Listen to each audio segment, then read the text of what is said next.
Lumezi Town Council, and morning, our permanent witnesses, the viewers out there, and the listeners. Good morning. This is Luhamba Mwene, Member of Parliament for Mangango Constituency in Western Province, Kauma District. Thank you. Thank you, Chair. Good morning, everyone. Good morning, Lumezi Town Council. My name is Honorable Kampamba Mlenga. I'm Member of Parliament for the good people of Kalulushi on the Copper Belt. You're welcome. Good afternoon, Chair and permanent witnesses. And Chair, I've been reminded, Lumezi, we commend you. We can see a few flowers there. So far from the last 2 days, we've only seen Lumezi as the only council promoting women. Congratulations, Town Council. Thank you.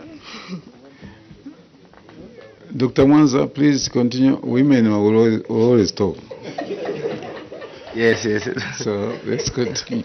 Well, I'm Honorable No, that's good.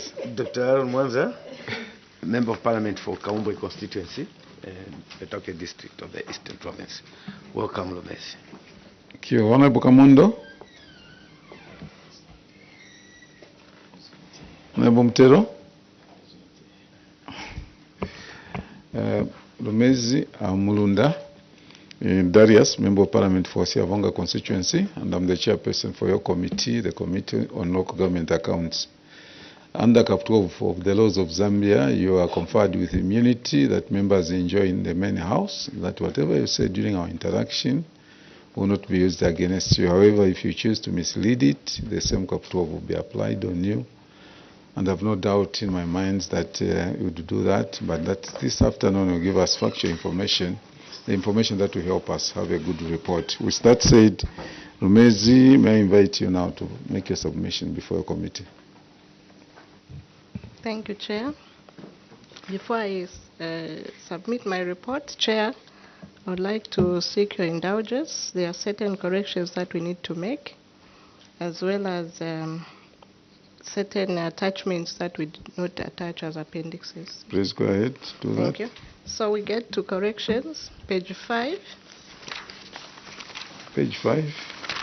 Page 5, where it's written Appendix 4, it should read Appendix 5.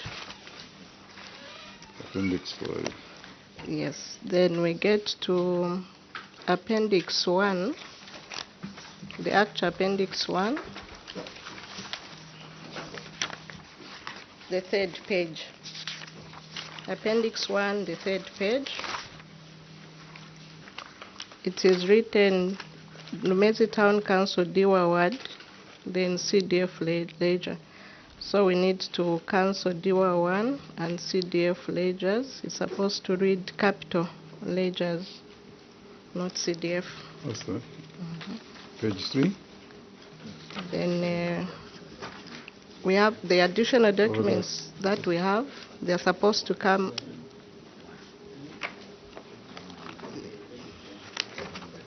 Appendix 1, page 3.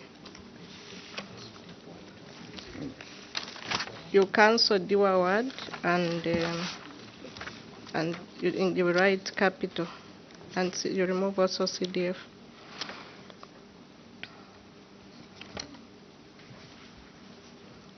Then the additional appendices, they're supposed to come on Appendix 5. They are all for Appendix 5, which we have. Those ones are the ones that will be Yes. additional. Okay. All right.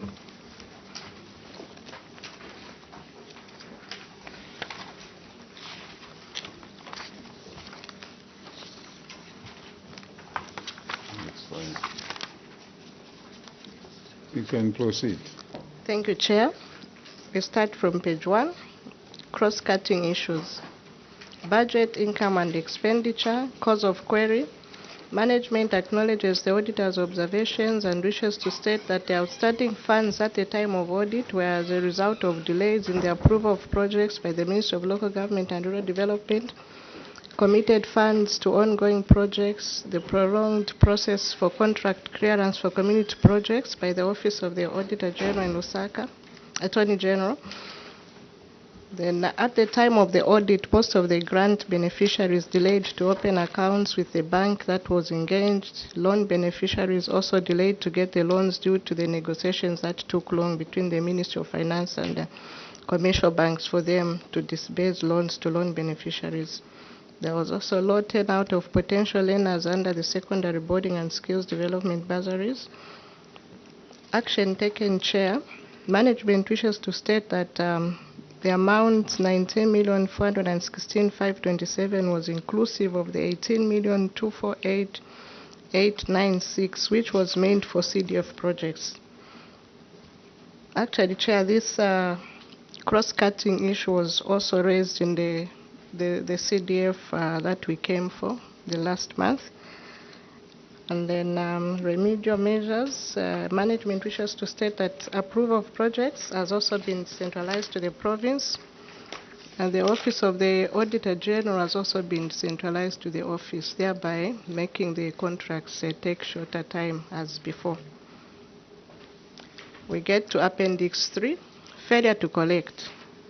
Cause of query. Management acknowledges the auditor's findings that at the time of audit verification, 6,529 kwacha was not collected from the grain levy.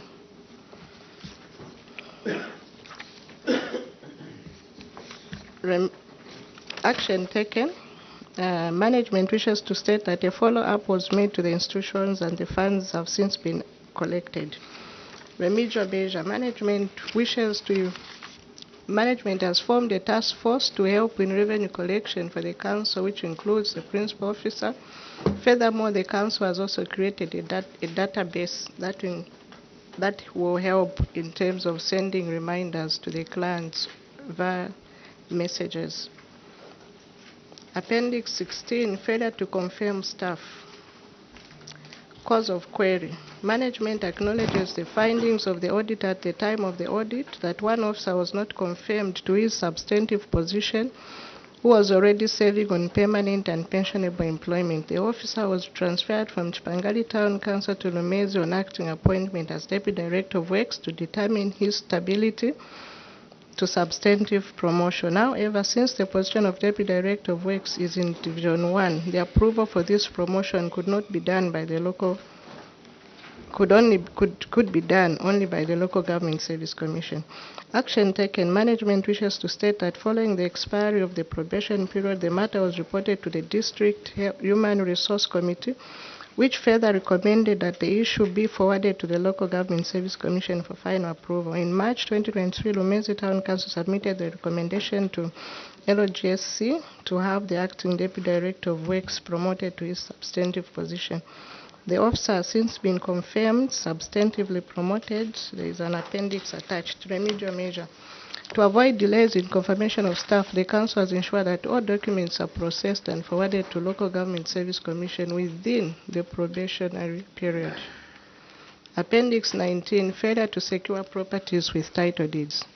Cause of query. Management acknowledges the findings by the auditors at the time of the audit that the Council did not secure a title deed for the council premises valued at 1,340,000 because the local authority had not been granted the consent letter, which is a prerequisite document for the conversion of land from customary to leasehold tenure by the area chief Sumanda. Action taken. Management wishes to state that follow-ups and appointment to meet the newly sworn-in chief and explain the genesis of where the matter had ended with the late chief. Current status, the consent letter was obtained, maps signed, and conversion of land tenure letters was signed and stamped by the chief. The matter was even reported to the council as per procedure.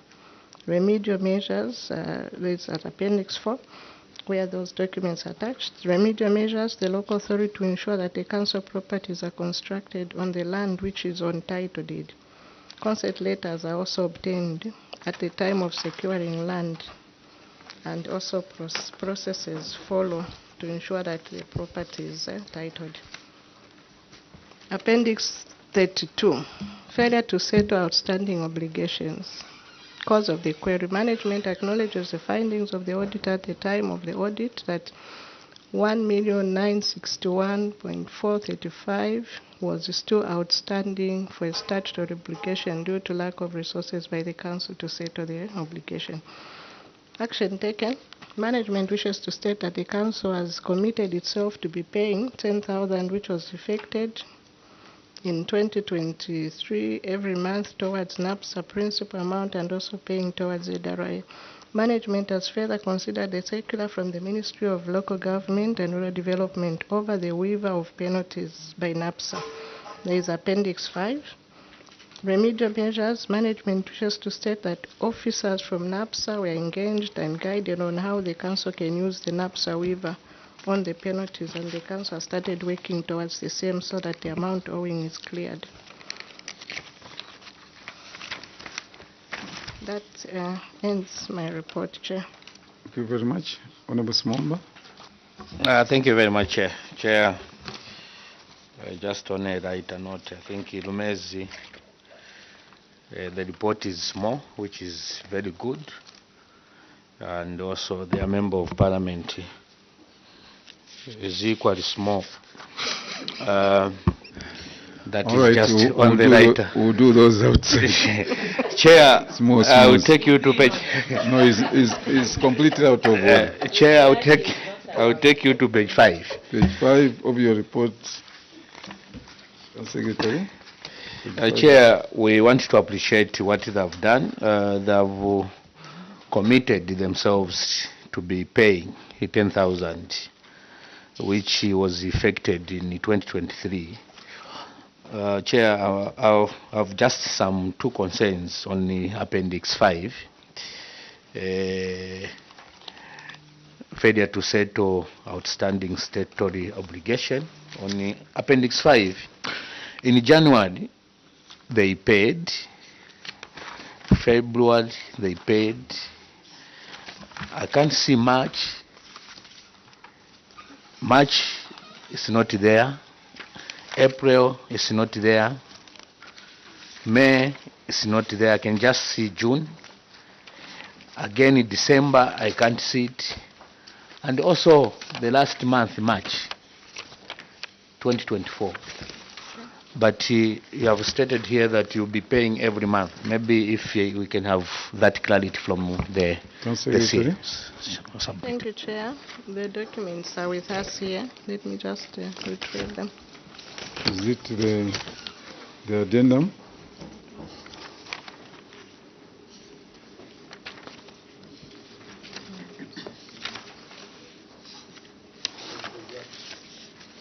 That's page 5. That's for NAPSA.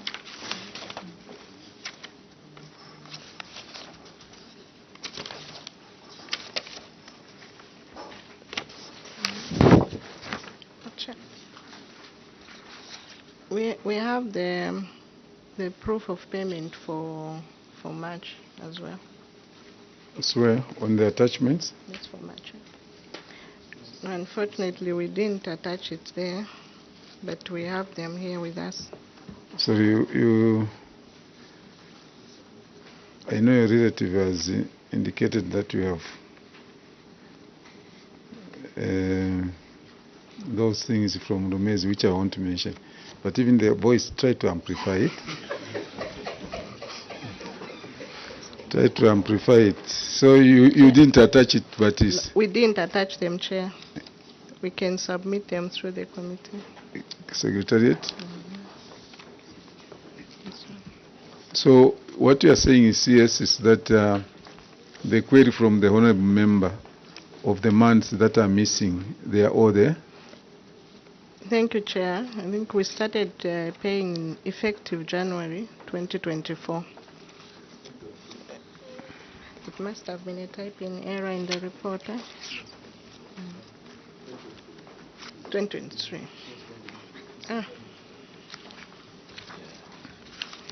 Treasurer, you can help the Council Secretary with the figures.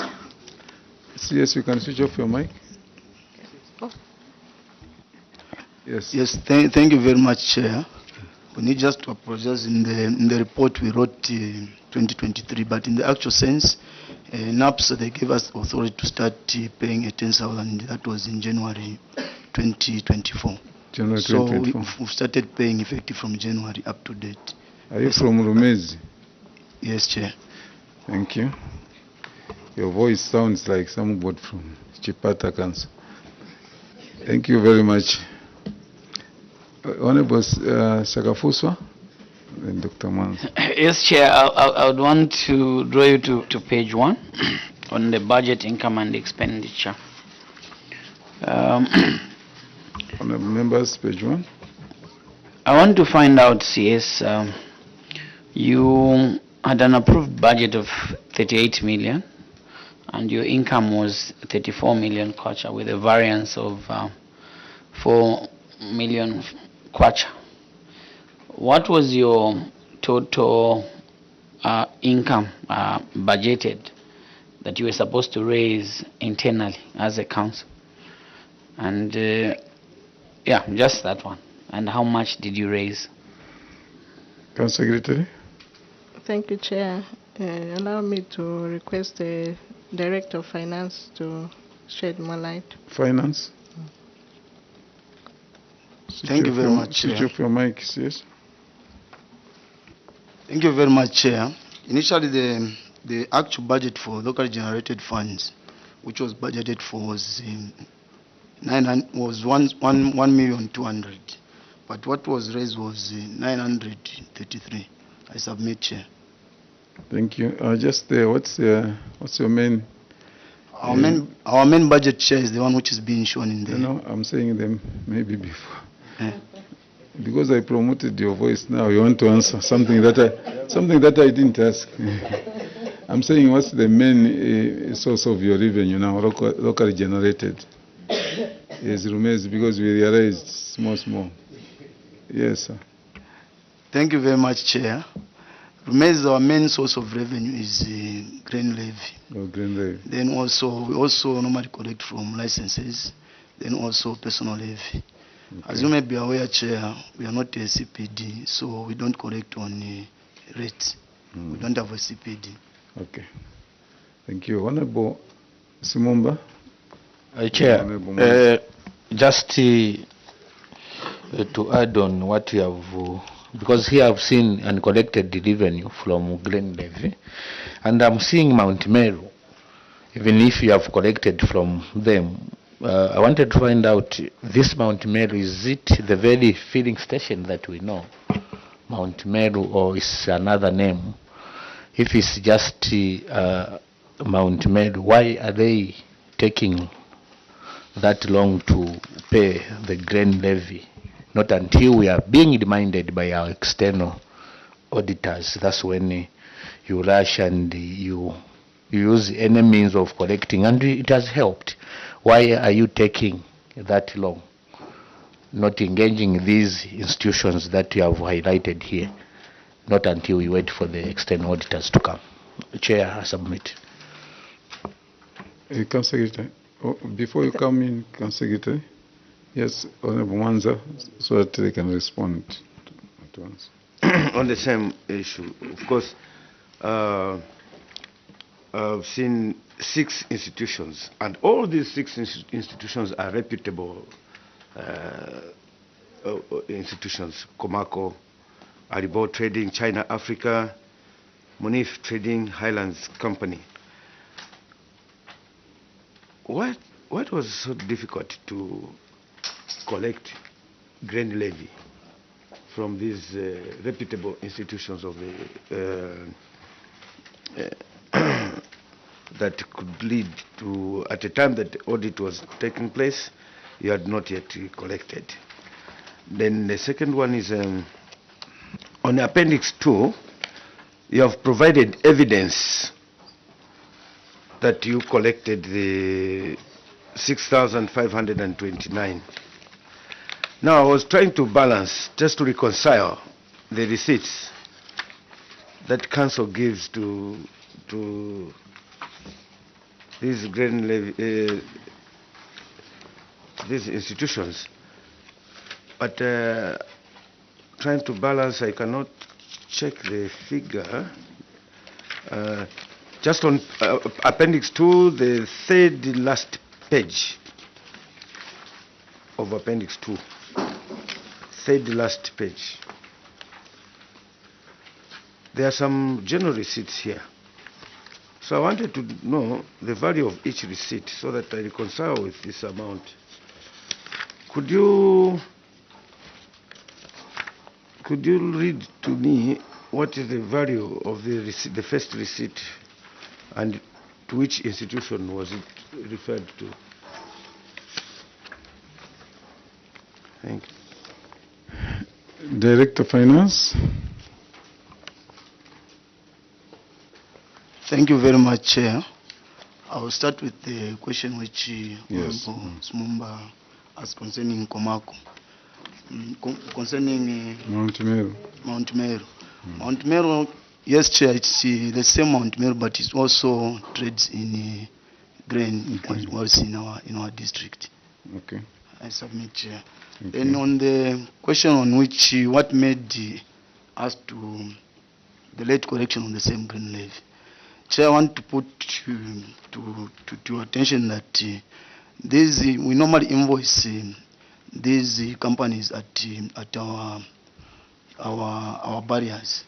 So once the invoice is issued, that company now will compile our invoices, then he send to those companies, then those companies will pay. So at the time when the auditors came in, there was these small amounts which were not invoiced, of which immediately, and we thank even the auditors, they captured that. Immediately we realized that we didn't made a follow-up on this one, and we invoiced them, and the payments were actually done. Then on the actual deposits, when you check the first on the appendix, there is a cash declaration. These officers, whenever they come from the field, they will normally declare the cash, which will go to the auditor. Then from there now, that's when they are issued the general receipt. So when you check on the cash declaration there, you'll be able to see those small market receipts which are a bit faint, but we have the original ones here.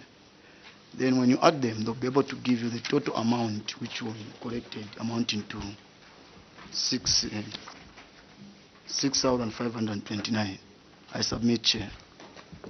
Thank you, Chair. Yes. But the issue is, my question is, what is the value of this general receipt that you have, to which company, which organization? The blank receipts. Was it issued to? You came here with amendments to your report, but there was no amendment to... The general receipt, Chair, is issued to the cashier who brings the cash, but these small market receipts, those are the ones which are given to the client. So these particular ones, the ones that you have attached, that are blank. Yes, they're a bit faint, but we... There? I'll touch the original ones. Oh. We have the small original ones which are attached here, which are given to the client, but the general receipt is given to the cashier who is supposed to be at the barrier. So these, when we tried to photocopy them, they were not coming out clearly.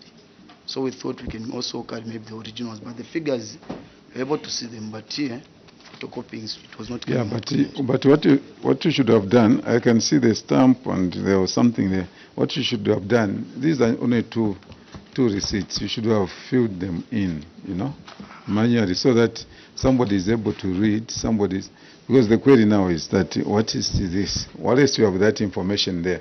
So you should have transferred that information, put it here, and make it clear. Thank you very much. We thought maybe if we write, be asked, why have you done that? Why have you done that? So we're asking you why are you touching blank receipts? So we thought of coming with the one which was... Yeah, but we rely on the report that you have given us.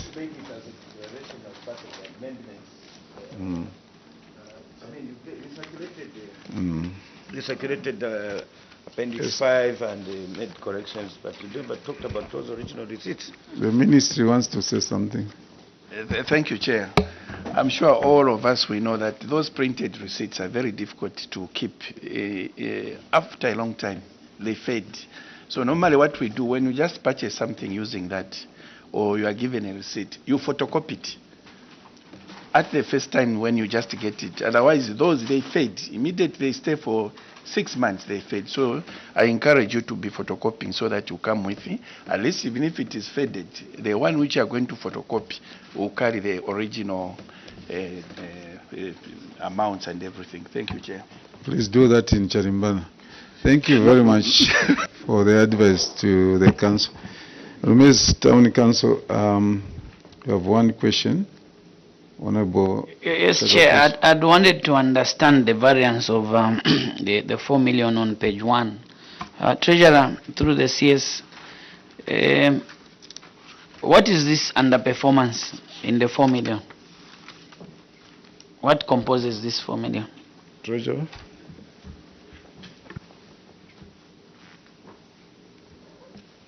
Thank you very much, Chair. I think this 4 million, what is coming from is from the amounts which were not collected from the actual budget which was budgeted for. Meaning that from fees and charges, we, as you may be aware, had said that we are not a CPD.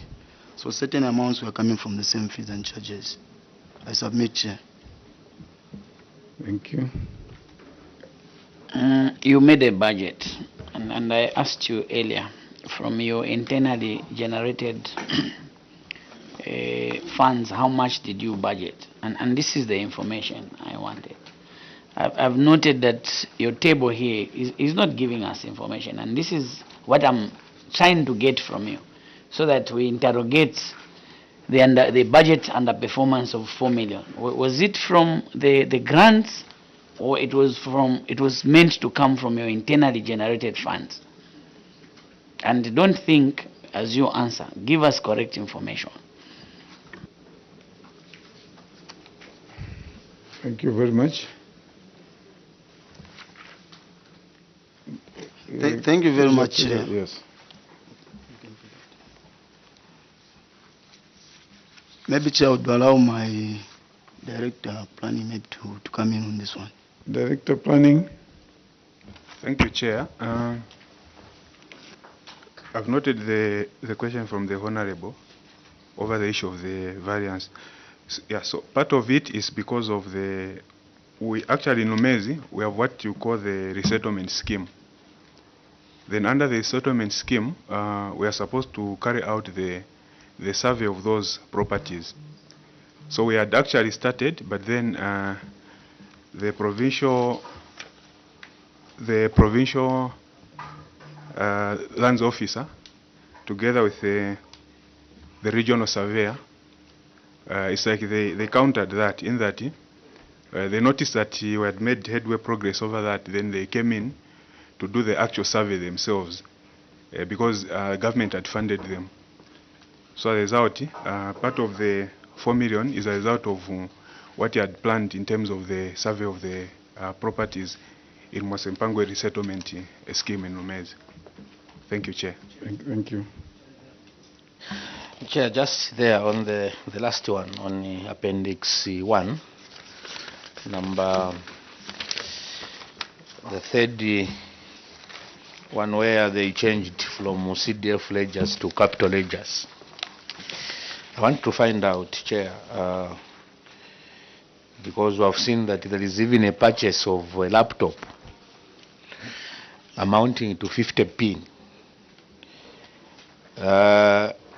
And again, Chair, Uncle Michael, food for furniture fixing, one person, 1,557. One is just fixing furniture, Chair. He gets the lunch of 1,557 in Lumezi. And again, a laptop in Lumezi, 50,000. Chair, I would want to find out, is this real, or maybe there is some information that we haven't reviewed to this committee, that when one is fixing furniture, you can buy him lunch in Lumezi equivalent to 1,500 What type of lunch is that? When here in Lusaka, a lunch chair is 150 kwacha, but in Lumezi, one person is fixing furniture, 1,557. A laptop, 50,250. Chair, I would want some clarity from there. I submit. Council Secretary. Thank you, Chair. May I just request that the procurement officer can shed more light on this one? Procurement. Thank you very much, Chair. On the issue of laptops, it's not actually a laptop, but it is laptops. So we bought part of the capital component. We bought about 3 or 4 laptops from this 50,000. 3 or 4? 3 or 4? We bought 4 laptops, actually. We bought 4 laptops from... you have the document? Do you have the document, procurement? The receipts we don't have for now, but we can request the office to send the receipts. No, but what you want to be clear about procurement, what you have submitted to us? To us, you have submitted that you have bought 1. We bought 4 laptops, Chair. And the procurement officer, you saw this report before coming here. Why didn't you correct that if you bought 4? How much was the laptop? So 4 of them, 50,000. Okay, we need that. We need that information. If you are able to call somebody at the office now. We'll make the receipts available, Chair. As soon as you walk out, please, we need that information because to us it's incomplete. Thank you, Chair. How about lunch?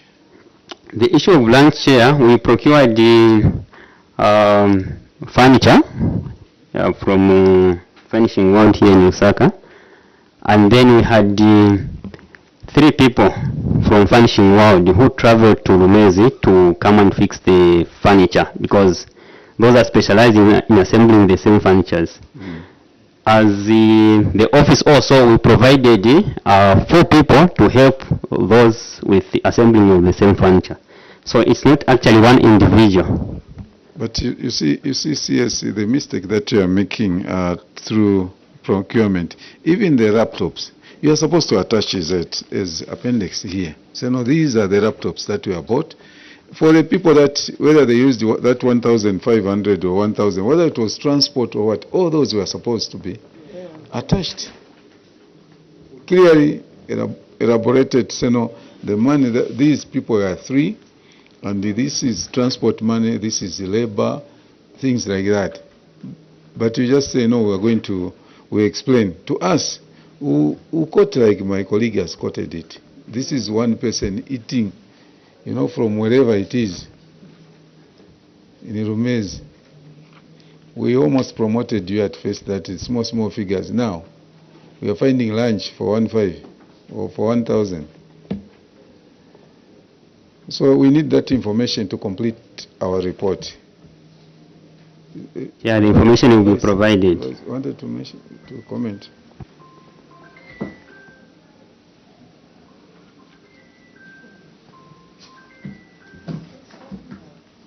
Sorry, Chair. I just wanted to concur with you. I think the issue is the lack of adequate information, which confuses the committee. And like Chair has clearly indicated, if it's 4 laptops, you are better off clearly outlining that the purchase of 50,000 entails 4 laptops. Otherwise, it's a bit confusing, Chair.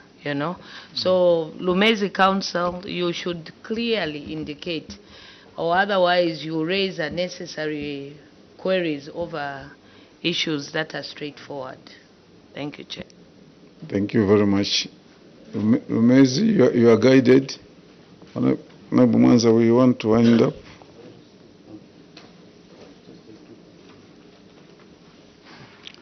On page 4. On page 4. Failure to secure properties with title deeds. Lumezi Council has has acquired a parcel of land from Chief Zawanda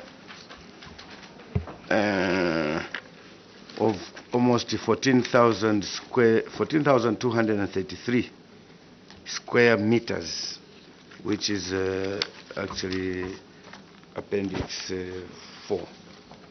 Appendix 4 is the survey diagram.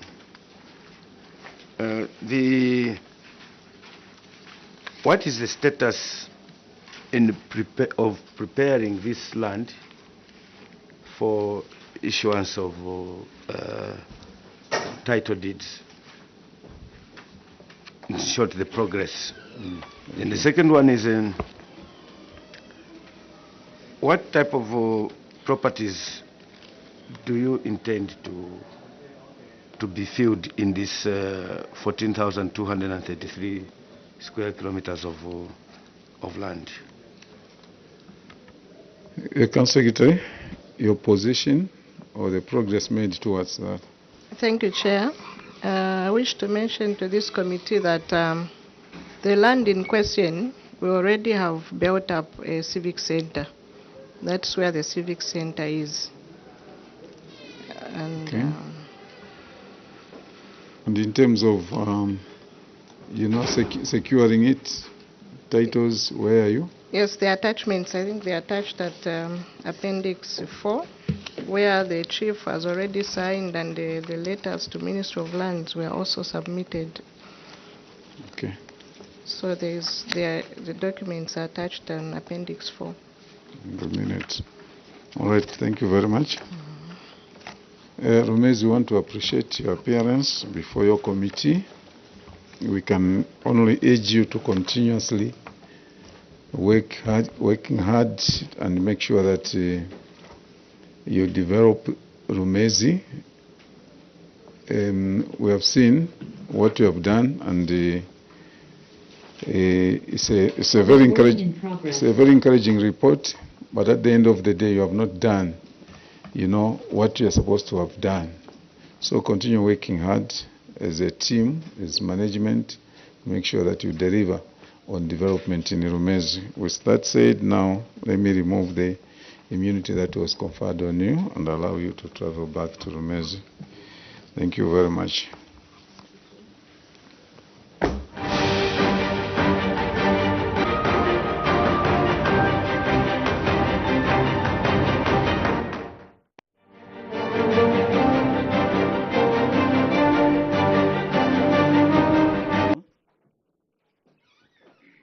Chairperson. Good morning, honorable members of this committee. Good morning, CS and your team from Mambwe. From the Office of the Auditor General, I am Mashao Gabriel, the Acting Director. I've got a team here who I will request to introduce themselves. Thank you. Good morning, Chair, and good morning, everyone. I'm Best Giala, an auditor. Thank you. Thank you very much, Chair. Good morning. My name is Luvinda Sinyani from the Research and Planning Department in the Office of the Auditor General. Thank you. Good morning, Chairperson. Good morning, honorable members. Good morning, Mambwe Town Council. My name is Katulwende Matthews from the Office of the Controller of Internal Audit, Ministry of Finance and National Planning. Thank you. Morning, Chair and honorable members of the committee. And good morning, Mambwe Town Council. My name is Oscar Nyerenda from the Office of the Accountant General, Ministry of Finance and National Planning. Good morning, Honorable Chair and the Honorable Committee members. Welcome, Mambwe Town Council. I'm Edwin Sirwimba from Ministry of Local Government and Rural Development. Thank you.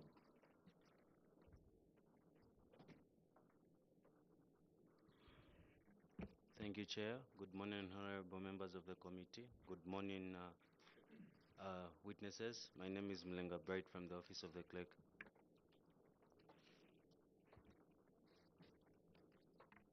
Thank you, Chair, and good morning, everyone. My name is Stanley Kalala from the Office of the Clerk. Good morning, Emmanuel Walia from the Office of the Clerk.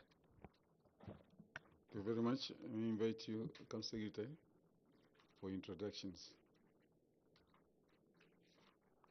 Thank you, Chair.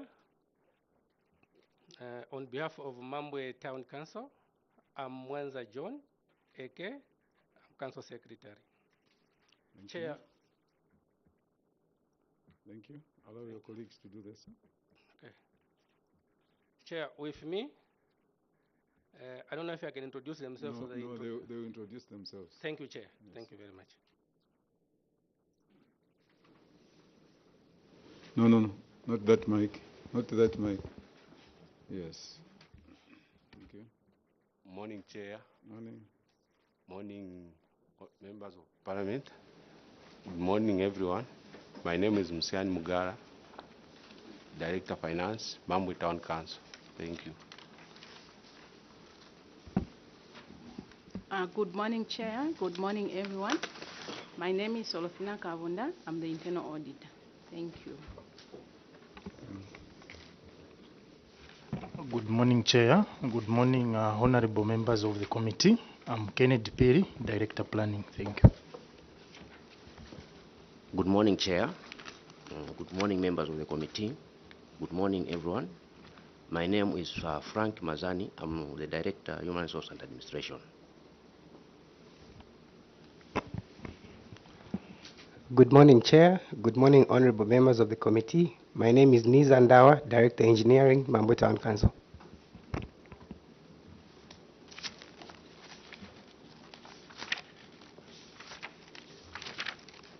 No, down there. Good morning, Chair. Good morning, honorable members of Parliament. Good morning, everyone. My name is Sezno Chilomo, Procurement Officer. Thank you very much, honorable members of Parliament. Honorable Singambe. Chair, I'm grateful. Good morning, Mambwe Town Council. I'm Singambe Edgar, representing the people of Lumezi in Kalomo Southern Province. You are most welcome to your committee. Thank you. Morning, Chair, and morning, permanent witnesses, and good morning, Mambwe Town Council. I'm Honorable Dr. Aaron Mwanza, Member of Parliament for Kaumbwe Constituency, Petauke District of the Eastern Province. You're most welcome to your committee. Thank you. Thank you, Chair. Good morning, everyone. You are welcome, sir, and your team. Mutelo Mishek, MP for Mitete. Feel at home. Thank you so much, Chair. Morning, Mambwe Town Council, and good morning, everyone else. This is Luhamba Mwene, Member of Parliament for Mangango Constituency. Thank you. Chair, thank you very much, and the Mambwe Town Council. You're most welcome to your committee. I'm Honorable Smumba Lucas, Member of Parliament for Nakonde. Thank you very much. Thank you very much. Witness, my name is Mulunda Darius, Member of Parliament for Siavonga Constituency, and I'm the chairperson for the committee appearing before this morning. Under Cap 12 of the laws of Zambia, witness, you are conferred with immunity that members of Parliament enjoy in the House, that whatever you say during our interaction will not be used against you. Unless you choose to deliberately misinform, mislead this committee, then the same Cap 12 will be used against you. However, I'm on firm belief that you will not do that, and that you are going to give us factual information this morning, the information that will help us generate a very good report. With that said, let me invite you now, Council Secretary, to make your submission before your committee. You may proceed. Thank you, Chair. Chair, before I start reading the nitty-gritties in the report, Chair, allow me to give an addendum to the report. Welcome. Thank you, Chair. Chair, my addendum on the front page, the cover page, Chair. Yes.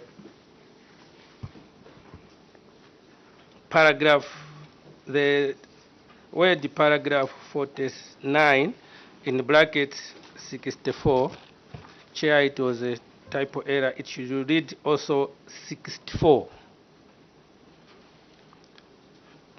That's the first, Chair. Second, Chair, On page 1 of my report, inside now, Chair, there is a table that was prepared which has description, quantity ordered, quantity delivered, and the variance, Chair. Chair, the figures ordered should remain as they are, as at now. And quantity delivered, Chair, on the procurement requisition, we are saying 14. The variance is 1. That is my addendum. Then on the daily stocks sheets, Chair, the quantity ordered should be 15, quantity delivered is now 15, and the variance should be 0, Chair. Then procurement vouchers, payment vouchers. The quantity ordered, Chair, should be 30, quantity delivered 30, and the variance, Chair, 0. Then, Chair, on page 10 of my report,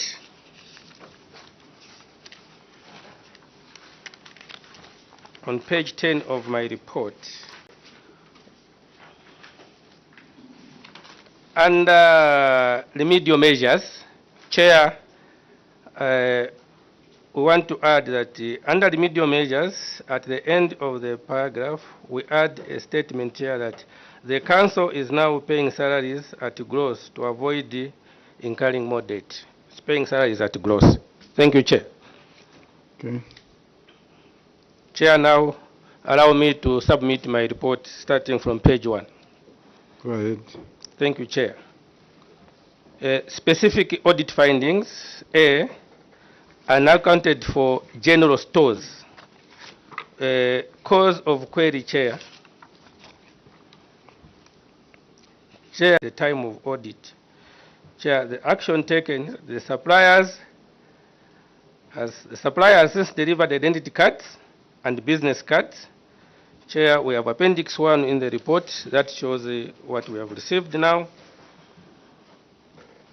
Further, management wish to report that the government printers has delivered the accountable documents as tabulated below, Chair, where I provided the addendum, where I'm saying procurement acquisitions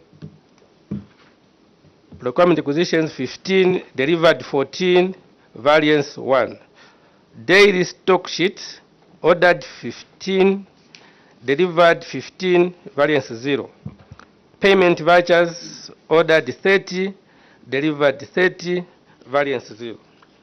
Chair, however, Chair, we want to report that only one procurement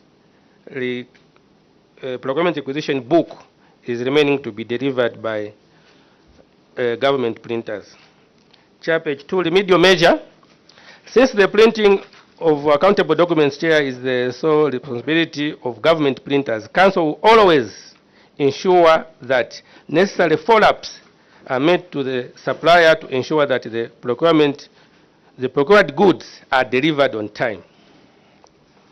B, failure to maintain fire extinguishers.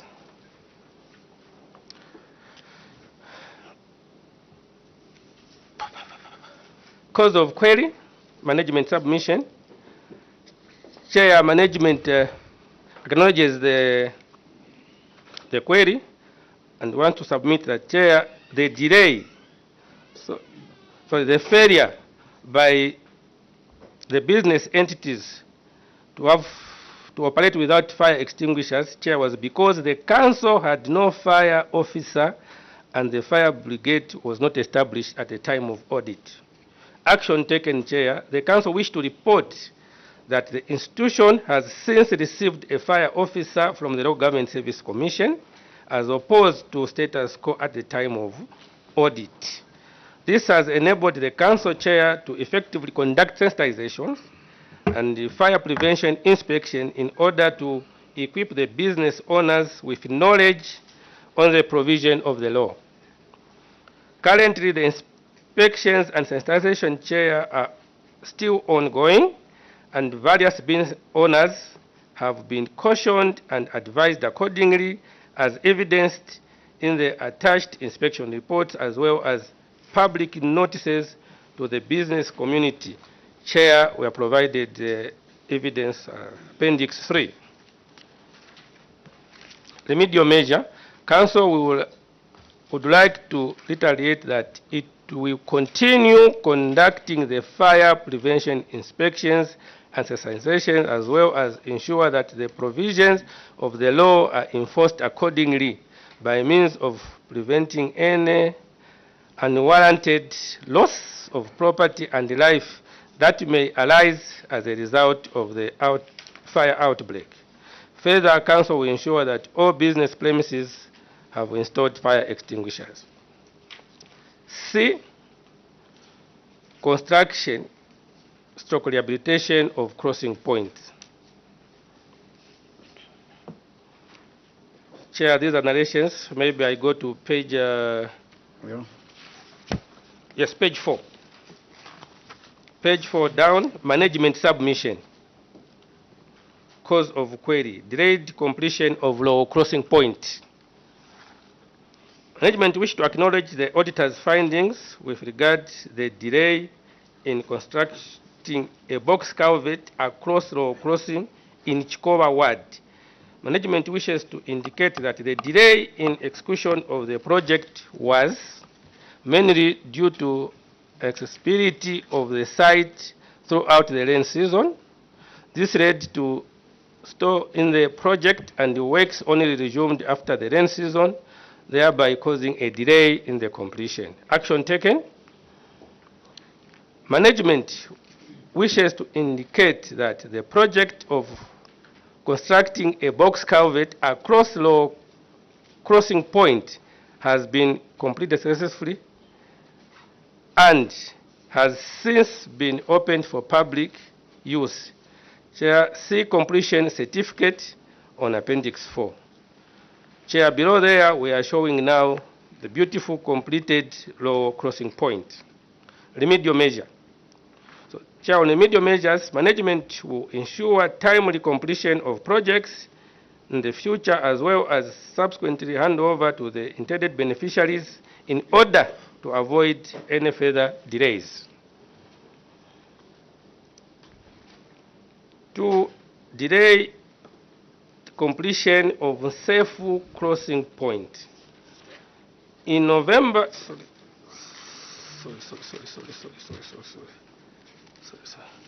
Chair, we go to page 7.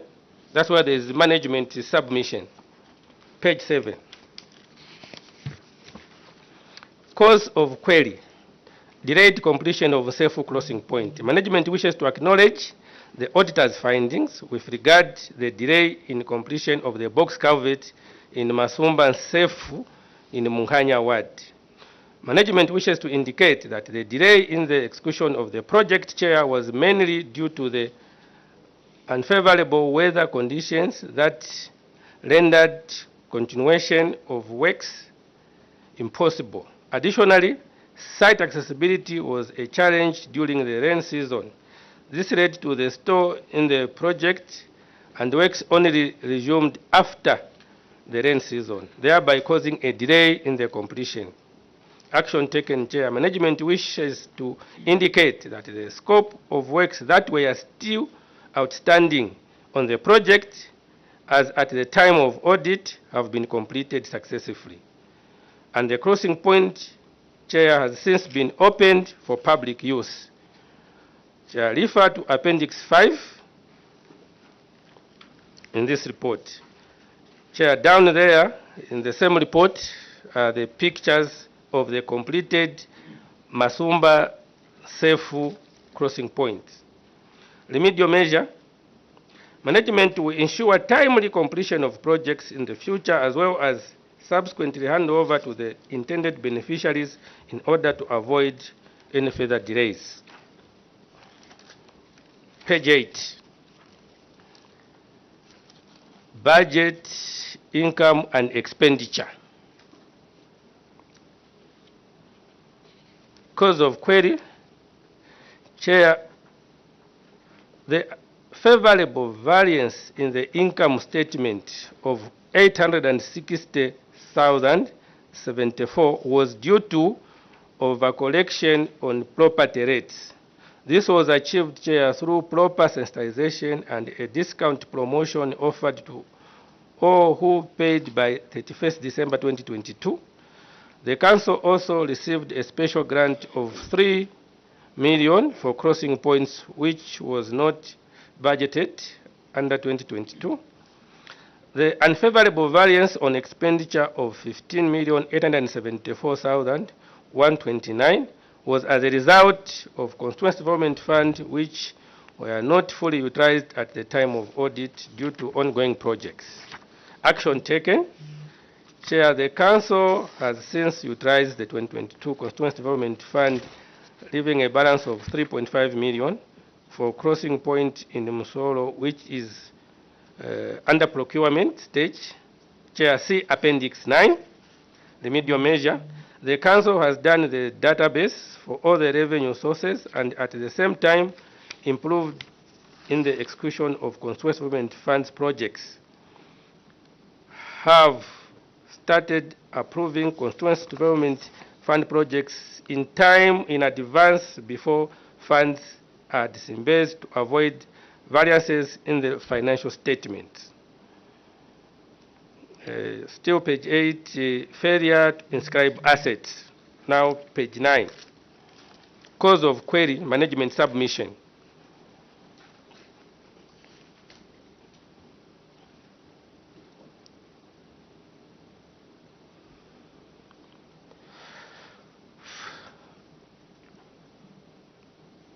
Chair, failure to inscribe the assets was because at the time Council was updating its asset register and was due to be completed.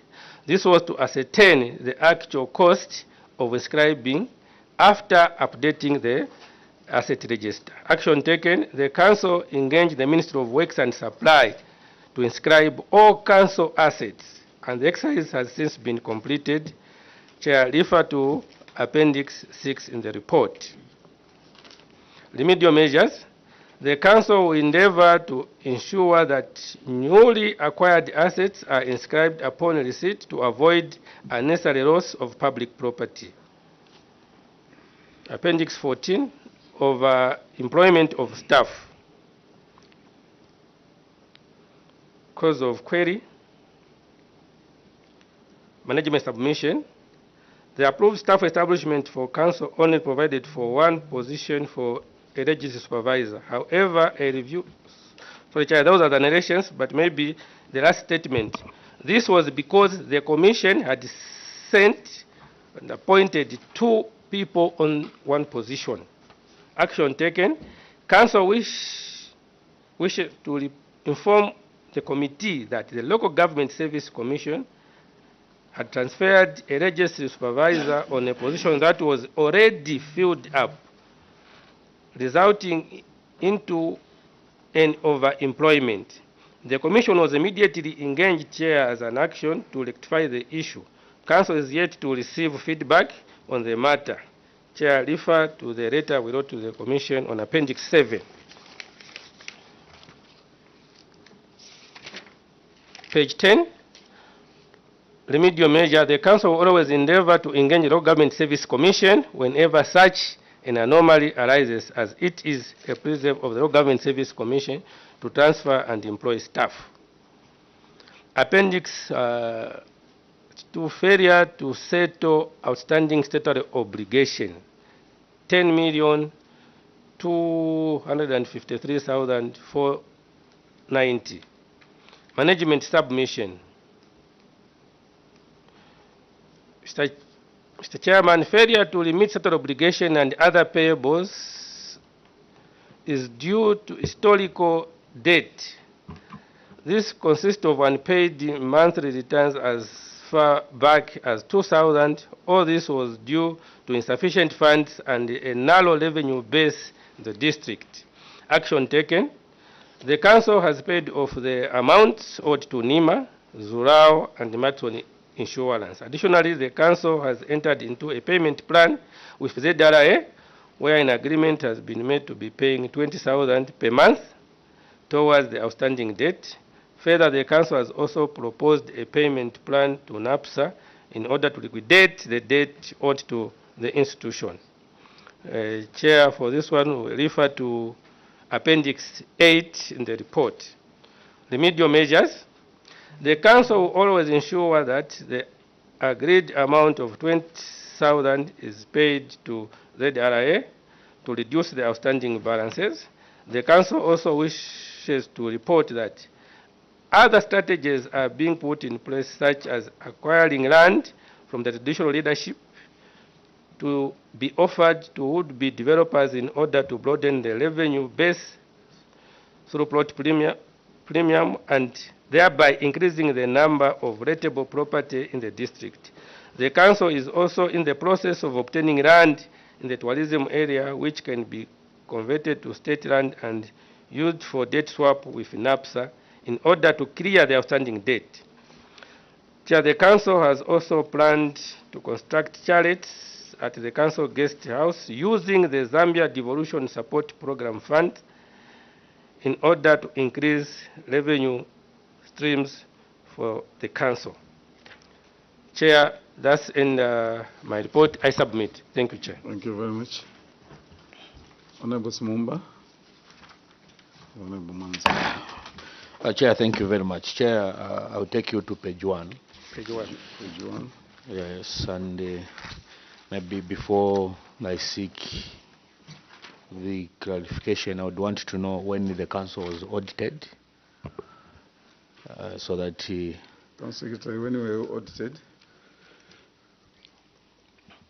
Chair, we were audited July 2022? 2023, Chair. Oh, thank you. Chair, the Council was audited in July, and as of 31st October 2023, the items that they purchased, they were not delivered. These are identity cards and business cards. And now, the management is telling this committee that these identity cards and business cards have been since been delivered. I wanted the first question, Chair, on Appendix 1.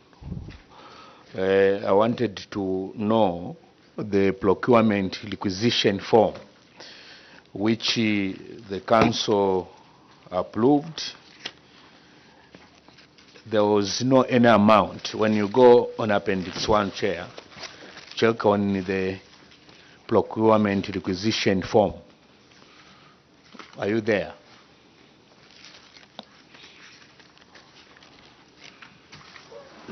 Appendix 1.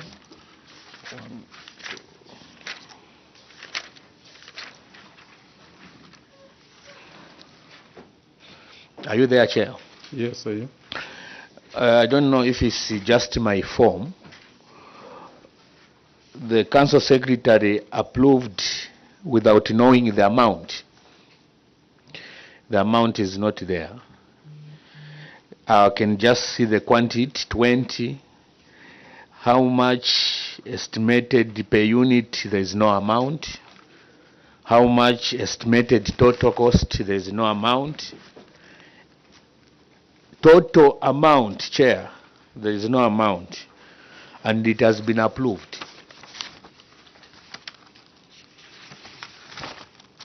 It was also the Treasurer approved, confirms.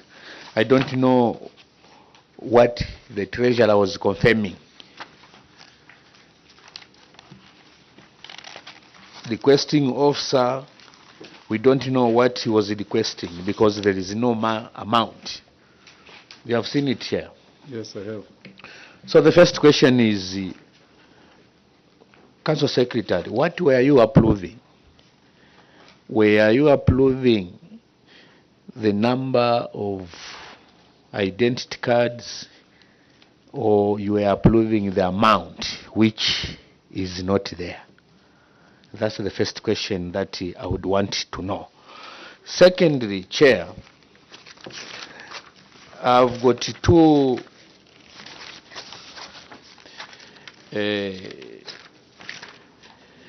the first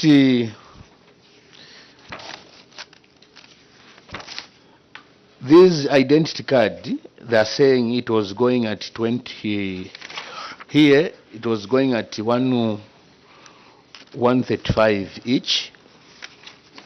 But again, when you look at the other one, it was going at 150.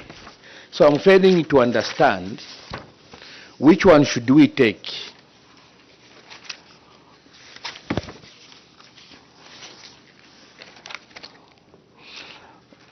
Maybe I can reach there, Chair. We know what the council was. Secretary. Thank you, Chair. Thank you, Chair. I'll start with question 1 on the procurement requisition. The question, Chair, if remember that why there are no figures, only the numbers which were approved. Chair, I'm meant to believe that when a department or a section is doing a requisition which should be going to the suppliers to go and quote what they'll charge us, we put the quantity of the required number of items. And let's, Chair, let me refer to my treasurer and auditor to complete the statement and also answer question 2. Director, Finance. Yes. Thank you, Chair. Switch off your mic. Yes. Thank you, Chair. It's not.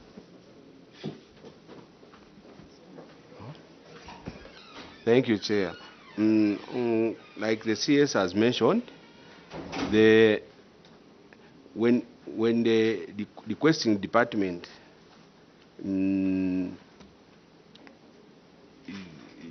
when the requesting department provides the request to the CS, is just requesting the quantity, then it's a responsibility of the procurement officer who is supposed to write an order, is the one who is supposed now to acquire the quotations from the supplier, Chair. So that's why it is very difficult for the requesting department to put figures on the requisition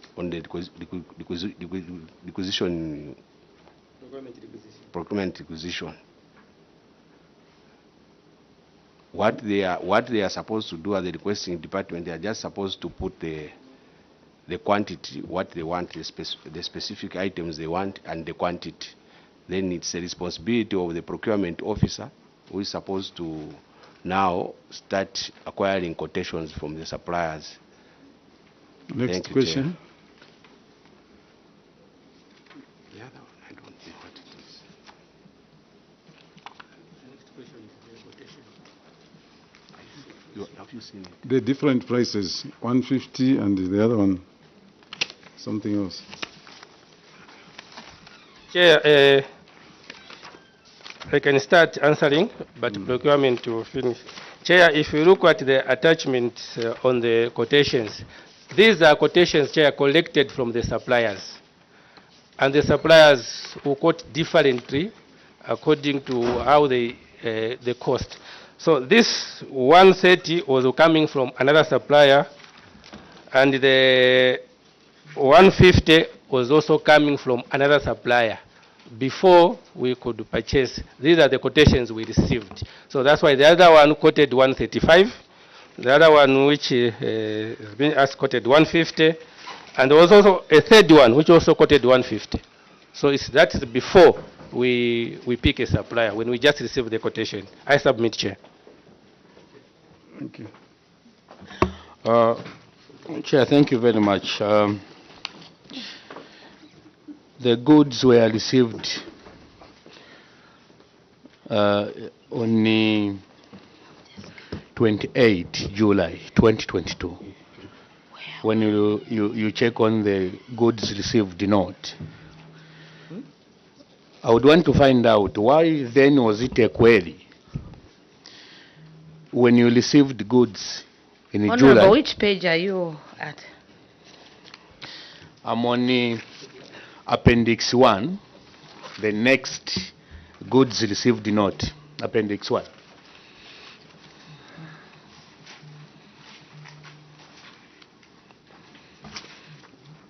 Are you there, Chair? Yes. So Appendix 1, they received these goods on 28 July 2022, and they were audited in July 2023. Why was it a query then when you received these goods and yet as at 31st October 2023 the items had not been delivered? I would want to find out, Chair, why. Thank you, Chair. I'll start as usual and refer to the internal auditor to complete the response. Chair, in my submission, I want to submit that at the time of audit, we had first received the first consignment, and the stores after receiving, and at the time of distribution, there were a lot of errors and people rejected them as I submitted in my report. And thereafter, it was not filed that we have received until, Chair, when they were delivered. That's when we were filed. Our integrity committee was following this very keen to ensure that we file a correct record after receipt. Auditor, internal auditor.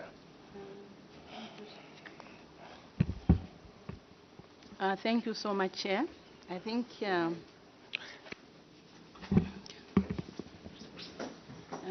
much has already been explained by the CS.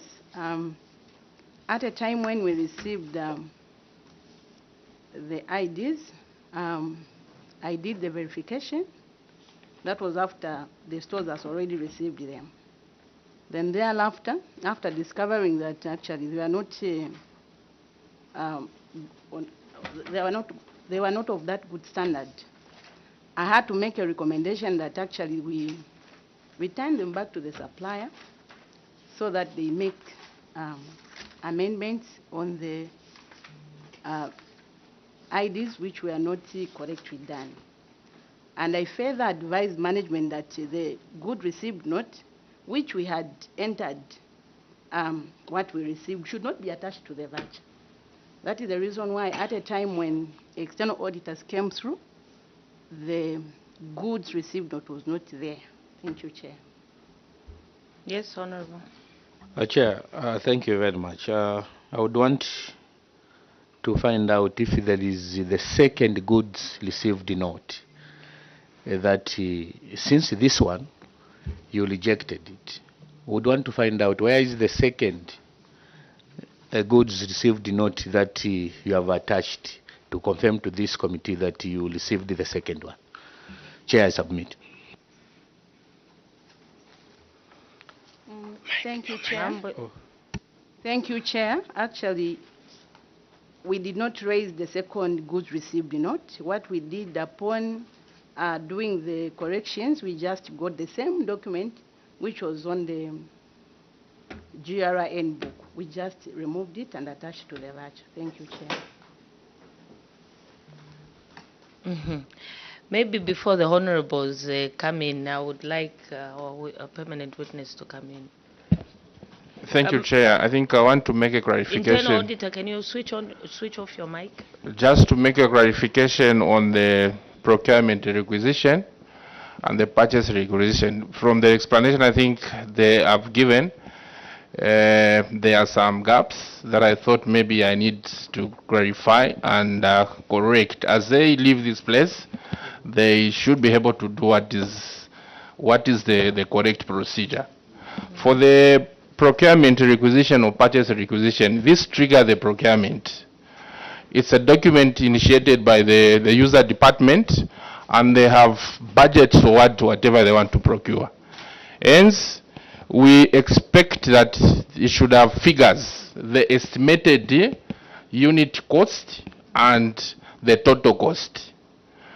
This will now trigger the procurement as the user department is now able to raise what we call a memo that should be signed by the CS to be passed on to procurement as they do their inquiries to initiate the procurement. So the observation made by the Honorable Member of Parliament was actually genuine.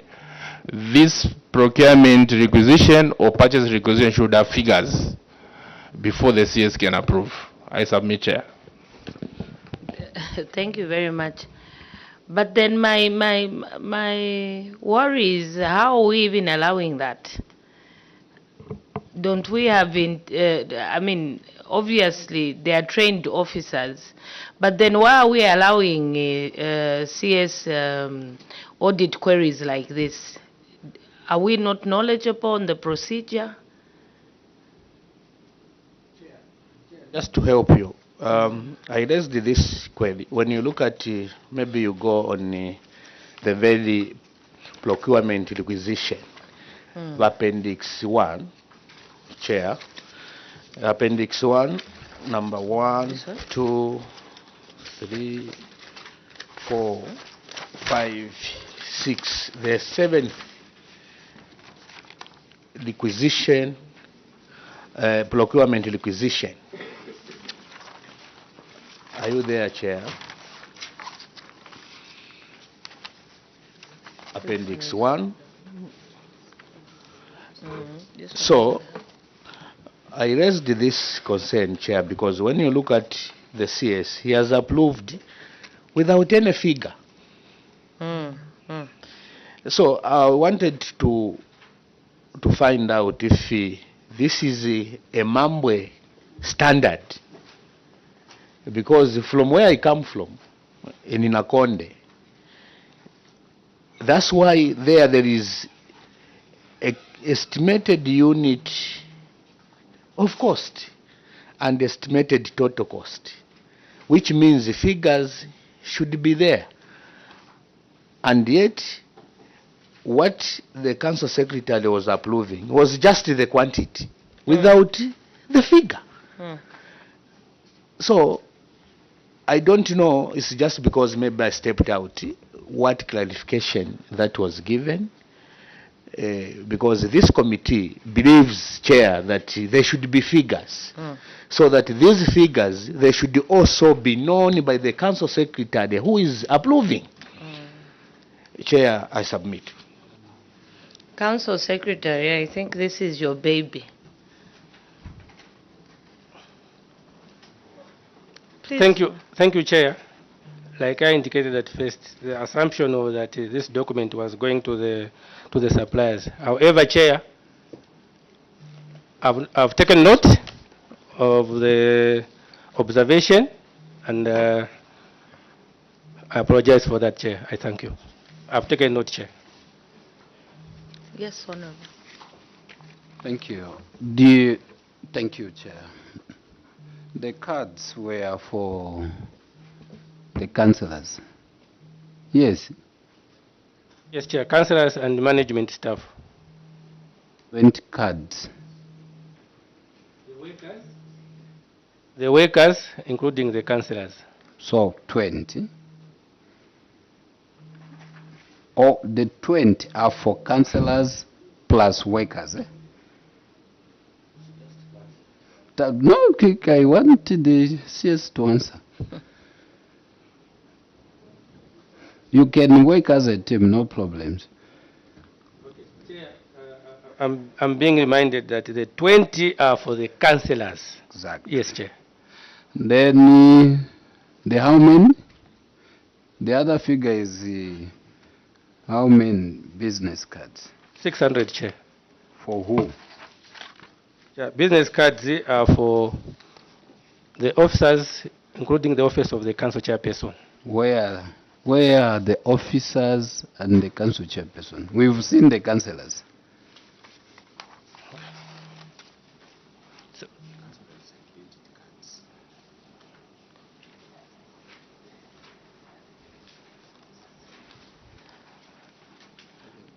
You can give your officer. Treasurer, Treasurer, take it up please take on charge. the 600. Yes, for workers and the council chairperson. I've taken note. So all in total 600. You have a workforce of how many people? Use your mic. Use your mic, Chair. 73. 73. Yes, Chair. But the cards, the business cards, are for workers and council chairperson.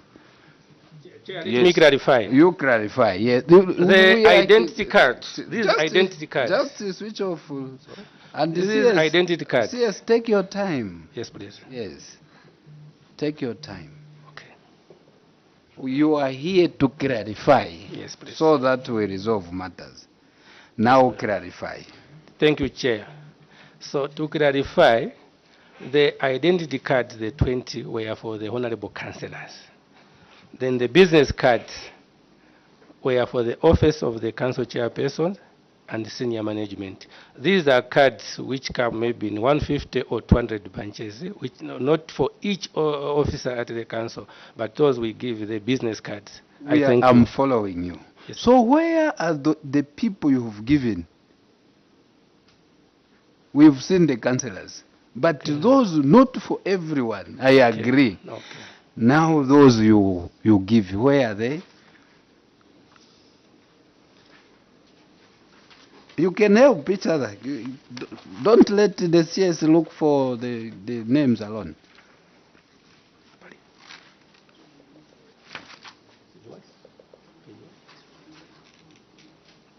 Page what?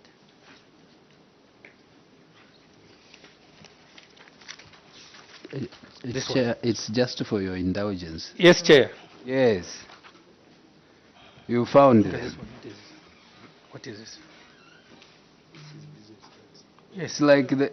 Yes, Chair. We have a schedule of business cards among the names of those who received. Yes. Where is it? Where is it? CS? Inside the document. Where? Where? Appendix what? Or And how many are they? Yeah, after the identity card for councillors, the next page. Where you have 5. Yes, Mr. Mwanza, Mr. Piri, Mr. Ndawa, Mr. Mugala, and Mr. Mazani. Where? After Mambwe Town Council identity cards. Business cards. I don't know, Chair, if maybe your document is missing that. Here. I found it here. There are 5. There are they 5. Were given to 5 officers, isn't it, Chair? I want us to agree, because what I'm seeing here, there are 5. Okay. Yes or no?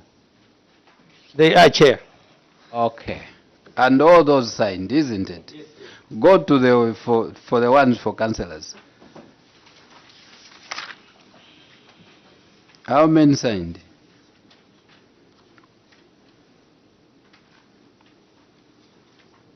Did all sign?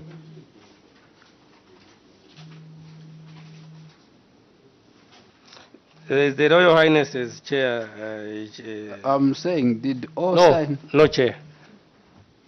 Those never had.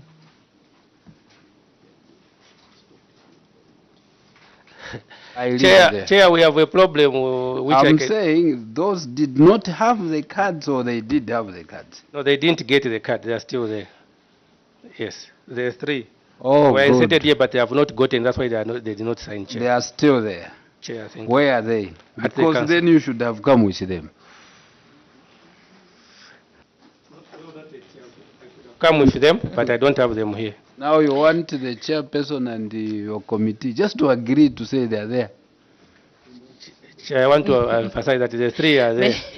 Maybe let me come in. Maybe CS Honorable who bring them next time. Thank you, Chair. Yes, you should bring them next time. Yes, Honorable. I just wanted to know why it has taken so long to give these cards to the Royal Highnesses who probably have been attending these council meetings. Why have you taken that initiative of giving them rather than you people keeping? Because it's like you're keeping money for no use. Are you saying that the three Royal Highnesses have never attended these meetings? And after all, I'm not even seeing when these cards were given, because there are no dates. All I'm seeing are their NRCs, and when you check at number 18 has got no NRC number there. Okay, so why have you kept these cards with yourselves when these Royal Highnesses have been coming for official duties at the council? Thank you, Chair. That's the issue I wanted to clarify when I was asked a question there. Our honorable chiefs, I can say of late, I think from the time we did the cards, they have missed the meetings. We have an issue in the districts where, I know for the benefit of this House, they had demanded something from government which was not done, and from that time, they didn't come to collect the cards, and they have not attended almost 3 to 4 meetings of committee and also for council, so they have not collected. So we are trying to rectify that problem. Thank you, Chair. You are clear. Are you saying since 2022 they have not attended? And how do you wish to resolve that difference? Because they are a very important stakeholder in your meetings. So what are you doing to resolve those differences that arose with government? Chair, the issue is not for 2022, it's for 2023. Chair, you remember that in my submission I said the cards which were delivered in 2022 were rejected. So the ones which we received in 2023 is the time we had already entered into that issue of the chiefs. And at the moment, Chair, for benefit of this, we have a meeting of Chiefs Council, and which has been called, which will be attended before Malaira ceremony, because the issue emanated from the Malaira ceremony. I thank you. Maybe let me come in. CS, I think the worry of Honorable is that the vouchers were raised in 2022, and of course there was a rejection, which you have clarified. But business cards, if a council will have to wait almost a year to get replacement of business cards, then you are lagging government business behind. And obviously this is money. So I think this is also a concern on effectiveness of delivery of goods and services. If delivery of goods and services are going to take a year, 20, what do you call them again? Identity cards and 600 business cards, a year down the line, it brings a lot of worry. Well noted, Chair. That's why I had taken note and apologize for that. Yes. Doc, then Honorable can come in. Thank you, Chair. It's a different question. We go to page 2. Is it page 2? Yes. Page 3. Sorry. Construction and rehabilitation of crossing points. Chair, Mambwe Council received a grant of about 3 million kwacha from the Ministry of Local Government and Rural Development on 19th August 2022 as a special grant for construction of crossing points. The named crossing points are in the table, table 6. 1, construction of Mukula Mwenda crossing point, construction of Lower crossing point, and Sefu. The 2 crossing points, crossing point number 1 and number 2, they were on full contract. Whereas crossing point number 3 was done by council on force account at a cost of 1,482,992, but the amount spent is higher than the allocated amount. It is higher by 109,556. The points of clarification that I would like to seek from Mambwe Council are that I've looked at the scope of work for all these crossing points. They are same. Why did the Mambwe Council, that has no equipment for concrete works, decide to, what motivated the Mambwe Council to take safe crossing point, yes, to be under a force account? And the end result, you have even had a budget overrun by 109,000 kwacha. You have not even provided a ledger of the expenditure on this particular crossing point. That is twice the cost of the two. And when you look at the details, the scope of works, they are exactly the same. Box culverts, 2.4 lines with the same size, same height and everything.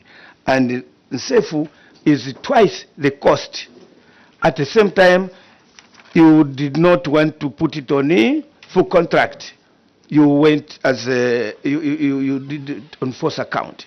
And some of the reasons that you have alluded to for the delay in the completion is that the hire of equipment, also the rainy season. But the question is, why did you go for a force account and the price is twice the cost of these other two crossing points of the same scope of work? The second question is the construction of Lower Crossing Point on page 4. Lower Crossing Point, Director of Works, did we install a 2x4 box culvert or 1x8 at Lower Crossing Point? Because when I look at the description on page 3, the specification was 1.8 by 1.8. And then just above the picture here, physical inspection of the project carried out in July revealed that 4 lines, 2x4 by 2.4 culverts. So what do you want the committee to take at Lower Crossing Point? Was it a 2x4 or 1x8? And where did you? There's this budget overrun of 109,000 kwacha over on the Sefu Crossing Point. Thank you, Chair. Yes, yes. Thank you, Chair. I'll start with the first question. Why Sefu Crossing Point was done under force account, and also why it had more money than the other two bridges. Chair, I want to submit to this very important committee that when we received the 3 million for crossing points, we had identified 3 crossing points because we were told the crossing points should not be more than 6 meters at the time we were supposed to execute the works. At the same time, Chair, I want to submit to this committee that out of the 3, there was one more very important crossing point which could have cut off senior chief in safe, which was a span of more than 50 meters. And it was identified together with the other 2. So at this time, Chair, we contracted the law and the Mukulamwendo. Mukulamwendo is along almost along the tarmac at Impomo at the mountains, and it is accessible throughout the year, and the contractor managed to execute the works within the time because it was accessible even during rain season. Law became inaccessible and it read. The question you have asked, Director, I'll start, but you complete. Why 1.8 and 2.4 culverts? So at Atilo, crossing points in Chikoba Ward, the designs which were provided by RDA were for 1.8 culverts. But when the contractor went on site and dug and put the concrete, those were very low, and there was a discussion that we changed from 1.8 to 2.4 the culverts. And those were the ones which were conducive for that place. Sefu had a span which is more than the other two, because for those two, the 4 covered the river. But this one started with an embankment and also put the culverts. Sefu, the RDA on page 5, the RDA BOQ was 2.1.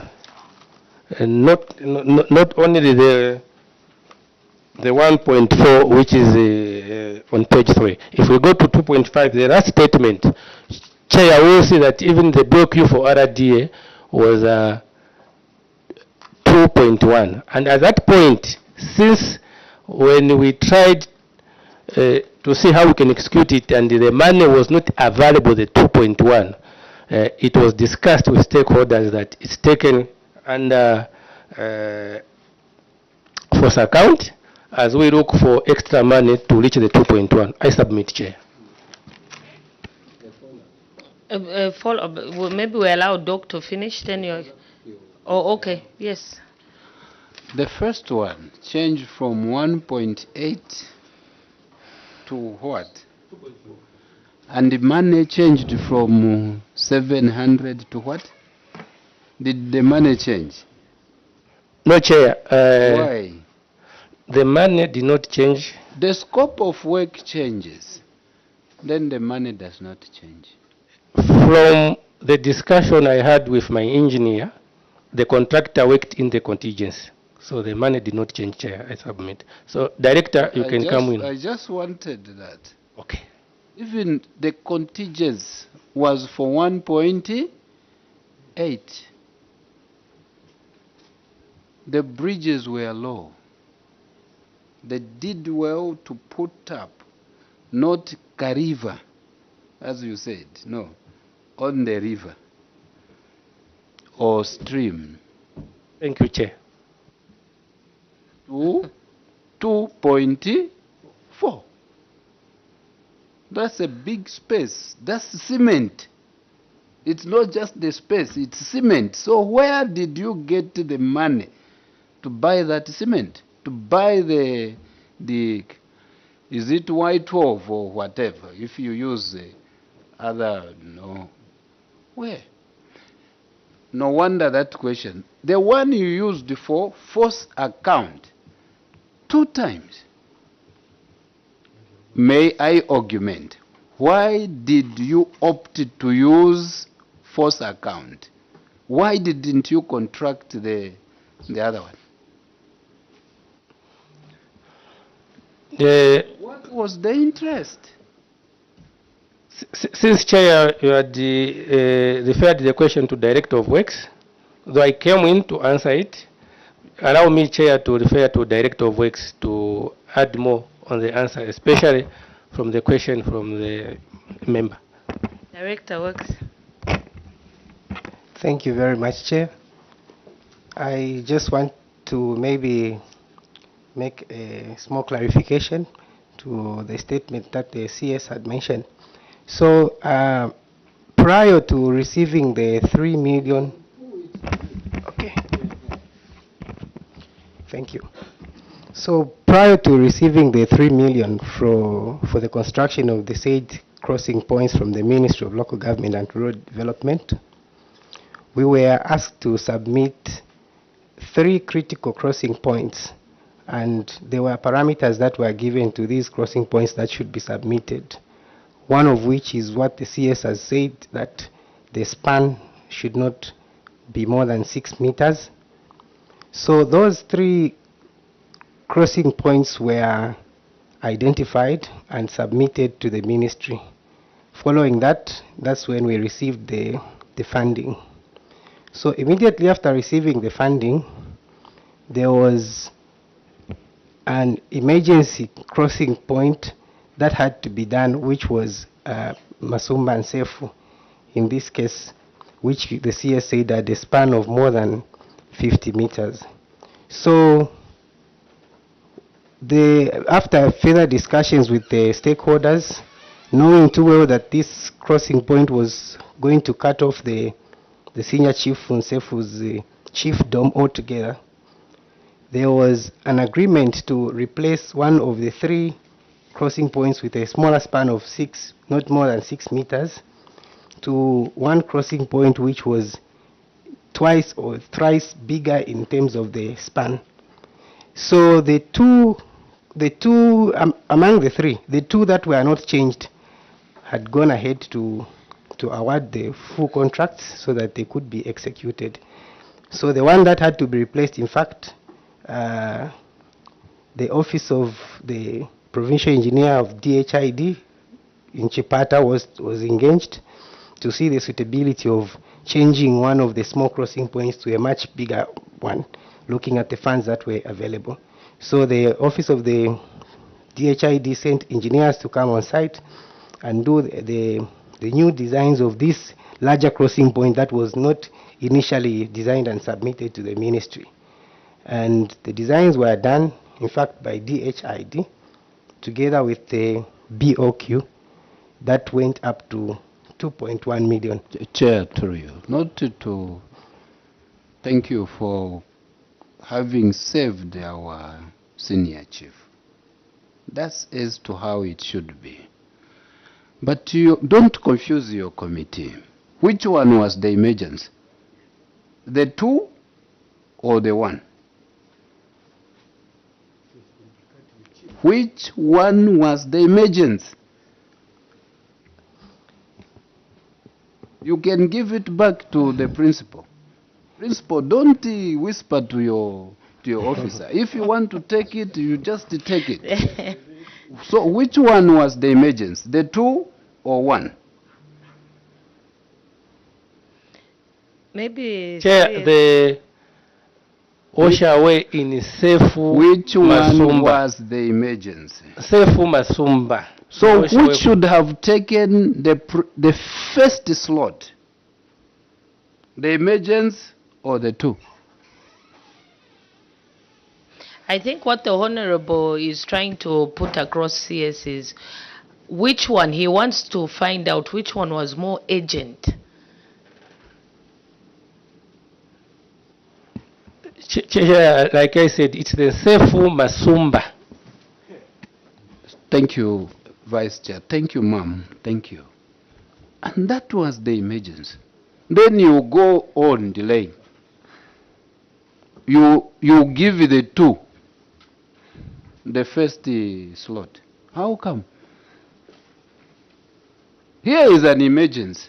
Then you go ahead to contract the things which are not emergency. Where the senior chief is.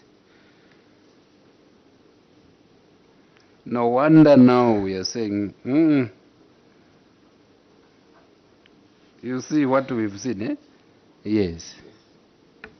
So, Chair, I want to be very categorical, like the members said. The emergency which emerged at the time was the Masumba and Sefu. And Chair, it's not that we gave priority to the other 2 leaving Masumba and Sefu. They all took off at the same time, but it was it was going to the rain season. These 2 contracted. This one, because it didn't have enough money, it was given to be done under force account.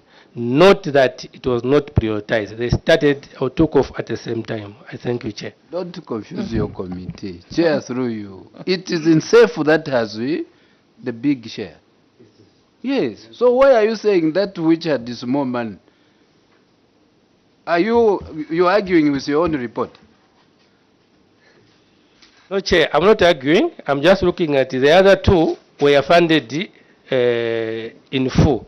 But in SAFE, which had 2.1 million, was just funded with a 1.4 million. Just to maybe chip in, CS, I think the Honorable is trying to say next time, what is urgent must be prioritized. You know, I think this committee is never on the ground, so they act on the report that you have given them. So if you say this is urgent or this was an emergency, then you go to slot 2, which wasn't. It brings a lot of worry. You see, Doc, maybe just the final. You know, as CS has put it correctly, that the safe crossing point was going to make the chiefdom to be cut off. And then council decides to put this very critical point when they have received the grant from Minister of Local Government of 3 million kwacha, which is well accounted for in the table here. You put this particular spot, this particular crossing point, under force account. You have no equipment, you have to buy, you have no expertise, and you decide to put these 2 other crossing points low and on full contract, whose prices are low. What is the rationale behind this decision? Which, on this particular safe crossing point, you have not even provided the ledgers to account for this 1.5 million. You have overrun the budget from 1.4 to 1.5 from the same grant. From the same grant that you received from Ministry of Local Government of 3 million kwacha. You never provided any financial details for this expenditure. And the reason you're talking about a span, that you had the communication from RDA that the span should not be more than 6 meters. Tell me, these bridges, these 3 crossing points, all of them, the span is the same. The span is the same. You have 2.4 meters box culverts, 4 lines on each of these crossing points. So why did the SEFU fell out based on the span? And where is the completion certificate for Mukulamwendo Bridge, which was under full contract?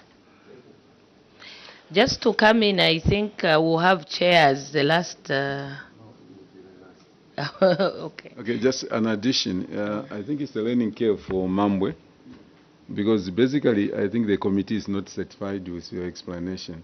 Because in your submission you said that particular bridge leading to the chief, it is a waterlogged place, isn't it? That's what you said. Now you have 3 contracts, 3 places that you need to work for. Which one are you going to work first? Is it the one that you feel when it's rainy season you want to be able to work? So initially, the one that is waterlogged, the one that is difficult to access during the rainy season, the full contract was supposed to be given to it so that it's done quickly. And then you can do these others where it's dry, where you're able to go. So I thought I should just mention that. Okay, CS, please come in as you wind up. Chair, I've taken note of the concern of the honorable members in the House. When I came last time here for the CDF project, I think the same concern of appetite. Chair, I'm blowing your weight. Appetite for labor-based. Why? Chair, I want to assure you that going forward, this labor-based will not be tolerated. 1. Secondly, the member Spetauke, yes, the span of the box culverts are all the same, but the safe one at the a span in terms of the meters where we were supposed first, before even install the box culverts, provide for an embankment. So it's longer than the other 2, like I said. The other ones are 6. The last one was sorry, was a bridge span is not including embankment. So a span of a bridge is just a physical structure. Yes. So the physical structure of the particular bridge, of these 3 points, they are the same. So the approaches to enter and exit a bridge, the in and outbound of the bridge, is not part of the span. So a span definition is just a physical concrete structure. Thank you. Thank you. I take note. Chair, the more CS you belabor, the more you'll be opening the Pandora box. Just for your own information. Because we are not dealing with 1.5. We are now dealing with 2.1 on one bridge. The other bridge is 700. So we go through these things. And monies should be used prudently. That is our singing here. That's what the chair would say. Seated there, she would say, no. Let's use the money prudently. That's all we're asking for. You come here and you try to hide somewhere. We'll be opening. Thank you very much, Honorable Mambwe. Council CS, I think you've heard clearly the concerns of the Honorable Members of Parliament, but my request is that you provide the ledgers to the external auditors for further clarification on INSERFO. And I hope that your council will obviously up its game in terms of delivery of services and goods. And also, just like the last honorable has said, our concern, major concern, is the money. It's taxpayers' money, and which the money is, you are made to account.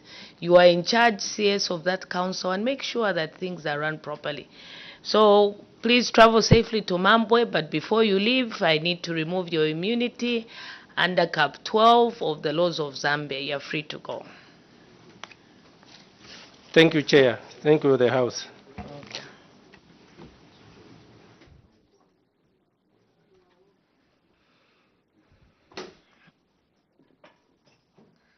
This is what it has come to.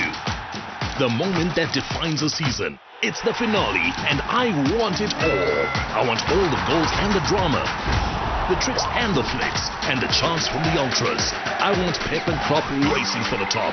I want the Ancelotti eyebrow raise, and Osimhen masking up. I want the biggest stars shining on Champions League nights. I want the fairy tale stories and the glory. But we can't forget football heritage, maintaining the balance. I want the passion of Serie A. I want the flair of La Liga. I want the Premier League. I want the football finals. I want it all. Reconnect to catch every match live on DSTV.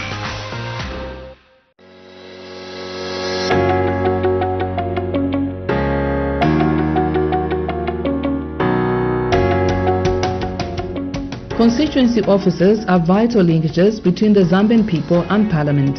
They play a critical role in enhancing the representative role of members of Parliament and the electorates. The people of Malole constituency in Mambwe district, Northern Province, have been gifted with this beautiful constituency office, built with the assistance of the Development Bank of Germany. In 2012, the National Assembly of Zambia entered into a financial cooperation agreement project aimed at strengthening parliamentary control in Zambia. A number of constituency offices have been constructed under this project, including Malole Constituency Office. Speaker of the National Assembly, the Right Honourable Ms. Nelly Muti, was on hand to officially commission the Malole Constituency Office. Prior to the event, Madam Speaker paid a courtesy call on Paramount Chief Chitimukulu Mwinelubemba.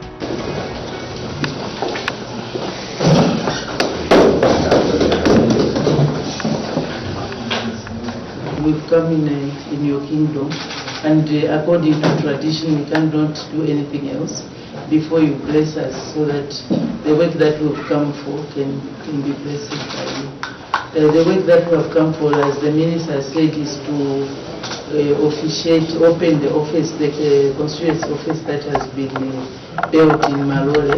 It's the 17th one, and in total we have built 45 constituency offices. Our intention is to build 156 constituency offices in each and every province. We believe that a constituency office is very important because of, especially now that the CDF constituency fund has been expanded, and also the interaction with the people has to be done at constituency level. Actually, very I'm very privileged and honored to have this rare chance of meeting. On the whole, we are very grateful and we congratulate you for successfully being appointed as Speaker representing our female. After the courtesy call, the speakers in Tuaraj left for Malole, where Madam Speaker officially commissioned the Malole Constituency Office.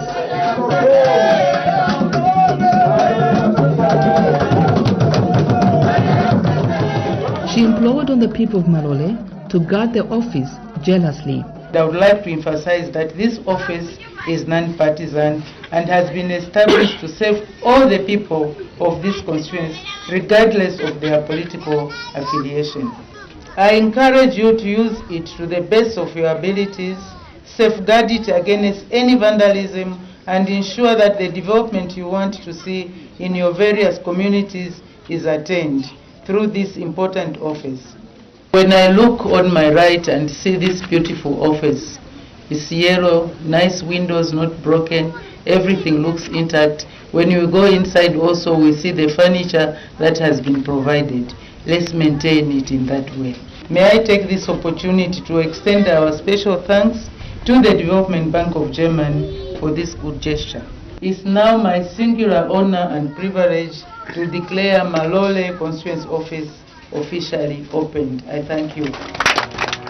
Acting Clerk of the National Assembly, Mr. Roy Ngulube, was elated with the construction of the Malole Constituency Office for it to help bridge the gap between the Member of Parliament and the electorates.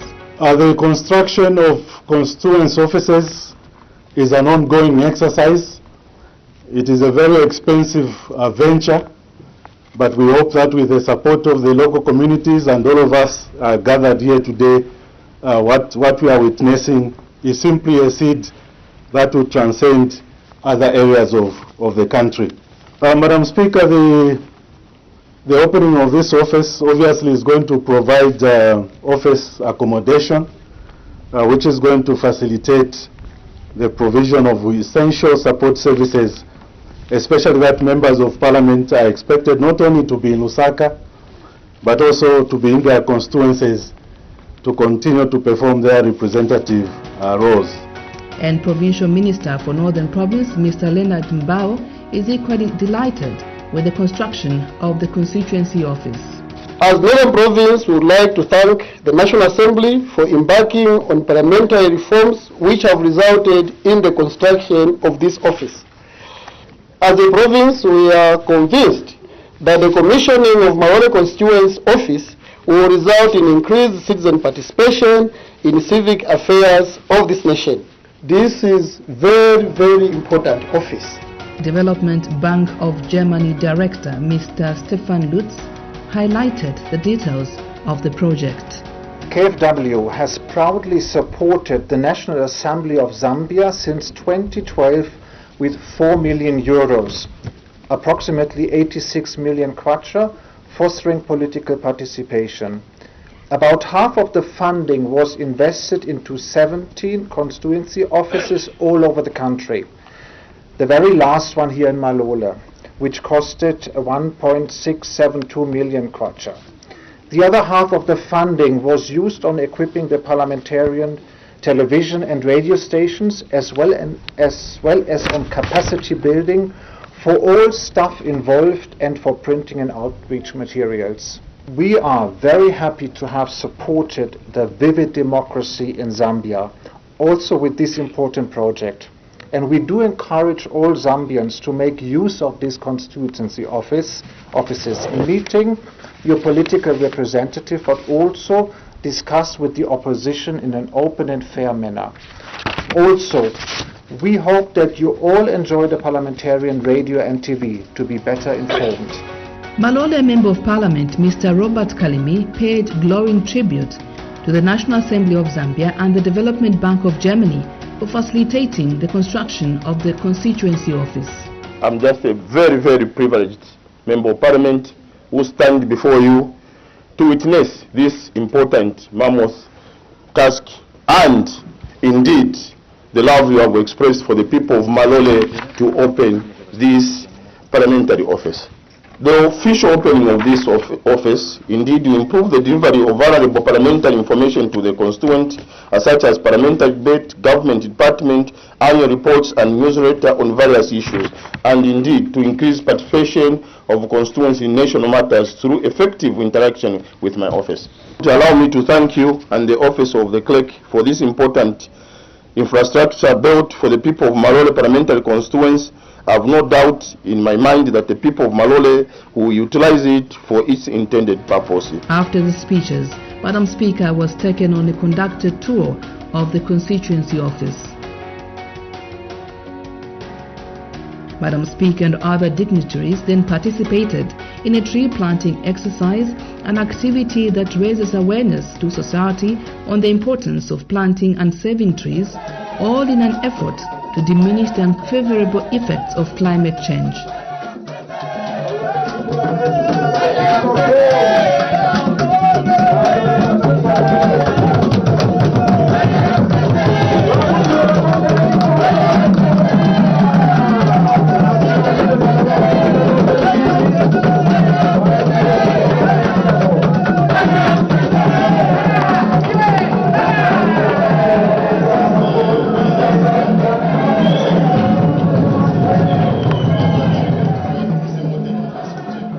Speaker then headed back to Lusaka, content that the people of Malole will now be interacting with a Member of Parliament in a conducive environment.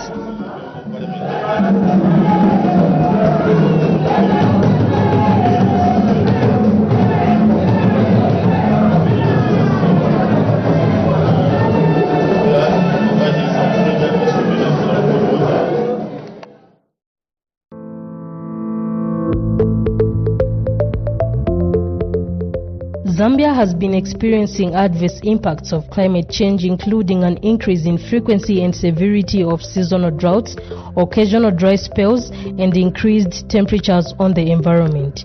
In response to climate change, Speaker of the National Assembly, the Right Honorable Madam Nelly Muti MP FAPRA, recently launched the Plant a Tree Challenge, aimed at inspiring Zambians to plant trees at their residences and in communities as a way to mitigate climate change. The Speaker declared the Plant a Tree Challenge when she officiated at the Zambezi River Indaba and Expo social football match between members of parliament and diplomats accredited to Zambia on 2nd March 2024. Speaking during the launch of the Plant a Tree Challenge, Speaker of the National Assembly, the Right Honorable Madam Nelly Muti MP FAPRA, said planting trees is one way to mitigate climate change and make a green Zambia. And as I was giving my speech, I threw a challenge. I threw a challenge to everyone, all of us, that if each one of us plants one tree, at least one tree, we'll have 20 million trees. Even if we planted half of that, we'll have 10 million trees. That will make, will contribute something towards the fight against this climate change, the negative impact of climate change. So that's why I decided today to come and start that challenge. We are calling it hashtag Speakers Planted Tree Challenge. So if we can all put on social media, I can start by throwing to all of us here. If each one of us just goes and plants one tree, we'll be able to at least contribute to the fight against this climate change. It's not easy. This is just part of my field. I have another field in Kaoma where I've planted at least 100 hectares of maize and soya beans and sunflower. But all that, I don't think I'll be able to recover what I invested in that because of the drought. So we should now plant trees. Instead of cutting trees to make charcoal, let's find alternative alternative ways of cooking. Now people are talking about the Mbahulas, they are using ethanol and other things to cook. So let's go that way. In terms of income generating for people who are doing charcoal, there are so many activities where people can generate income. We don't have to resort to cutting trees. Even these young children here, I'm sure they know why we have to plant trees. Do you know why we are planting trees? To save the whole planet. Yes, good. So we have to plant, starting from you. At this tender age, we need to teach them to start planting trees. Executive Member for Zambian Parliamentary Caucus on Environment and Climate Change, Mr. George Kandafula, who is also a Member of Parliament for Serenje Central, called for collective action towards environmental preservation. Because you have got a heart for the environment. And maybe before I go further, let me just further say that we are a group from the Parliamentary Caucus on Environment and Climate Change. So we said, no, let us support Madam Speaker for the noble cause which she has done, where we have to have that hashtag of planted tree per citizens of Zambia. Just as you alluded to, looking at 20 million people, and if we were to plant a tree, indeed, we can change Zambia. And maybe just to give you one example, just as my fellow honorables talked about, like in Serenje, in the chiefdom of Chief Kabamba, we have gone where we have already done about 5 hectares. We will be doing lemons, oranges, and avocado. Reason is probably, in the near future, as these trees grow up, people might be sneaking in and cutting them so that they even make again charcoal. But now, looking at the fruits, we said, no, let's go the fruit way, because it will be giving them one money, and then they will have at least the food on the table. Besides that, all I can say is this message, will even take it to our caucus so that each and every member is educated. After the launch of the Planted Tree Challenge, some executive members of the Zambian Parliamentary Caucus on Environment and Climate Change commended Madam Speaker for such a great move. To start with, I want to thank the Honorable Speaker for the initiative she came up with in trying by all means to protect the environment.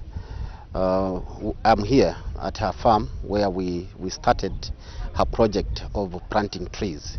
I must say, indeed, it is very important for all Zambians, even at a family level, to consider this project, which is actually meant to restore the environment.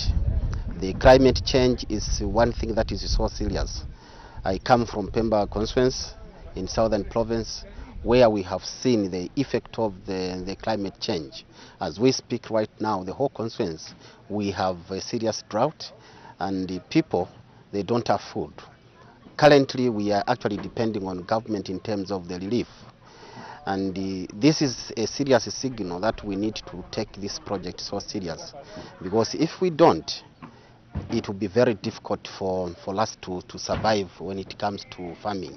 We cannot afford, as a consequence, to have every farmer migrating to the northern block, northwestern, and Wapula or Copper Belt. This is where most of our people are actually migrating because of the climate change. And I want to call upon the community members out there that are fond of cutting trees to make charcoal. That this is no time to cut trees, but to plant trees. So let us all ensure that we at least plant trees wherever we feel trees can be planted. As Madam Speaker has demonstrated, that we are indeed supposed to take it upon ourselves that we plant some trees and protect the environment. These rains we are seeing coming and going, if we don't have the environment that is actually good for us, we will definitely have no rains for the next 2 or maybe a decade of some kind. So we want to encourage our people, like I indicated earlier on, that our chiefs, Chief Mulungwe, Chief Chitina, and Chief Shaibila, they are all champions in tea planting. By fostering a sense of stewardship and responsibility for our environment, we can inspire collective action and drive much desired positive change.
In a quest to fully appreciate its operations and challenges, the National Assembly of Zambia Committee on Health, Community Development and Social Services had an engagement meeting and toured the National Quality Control Laboratories for Zambia Medicines Regulatory Authority ZAMRA on Monday 18th March 2024.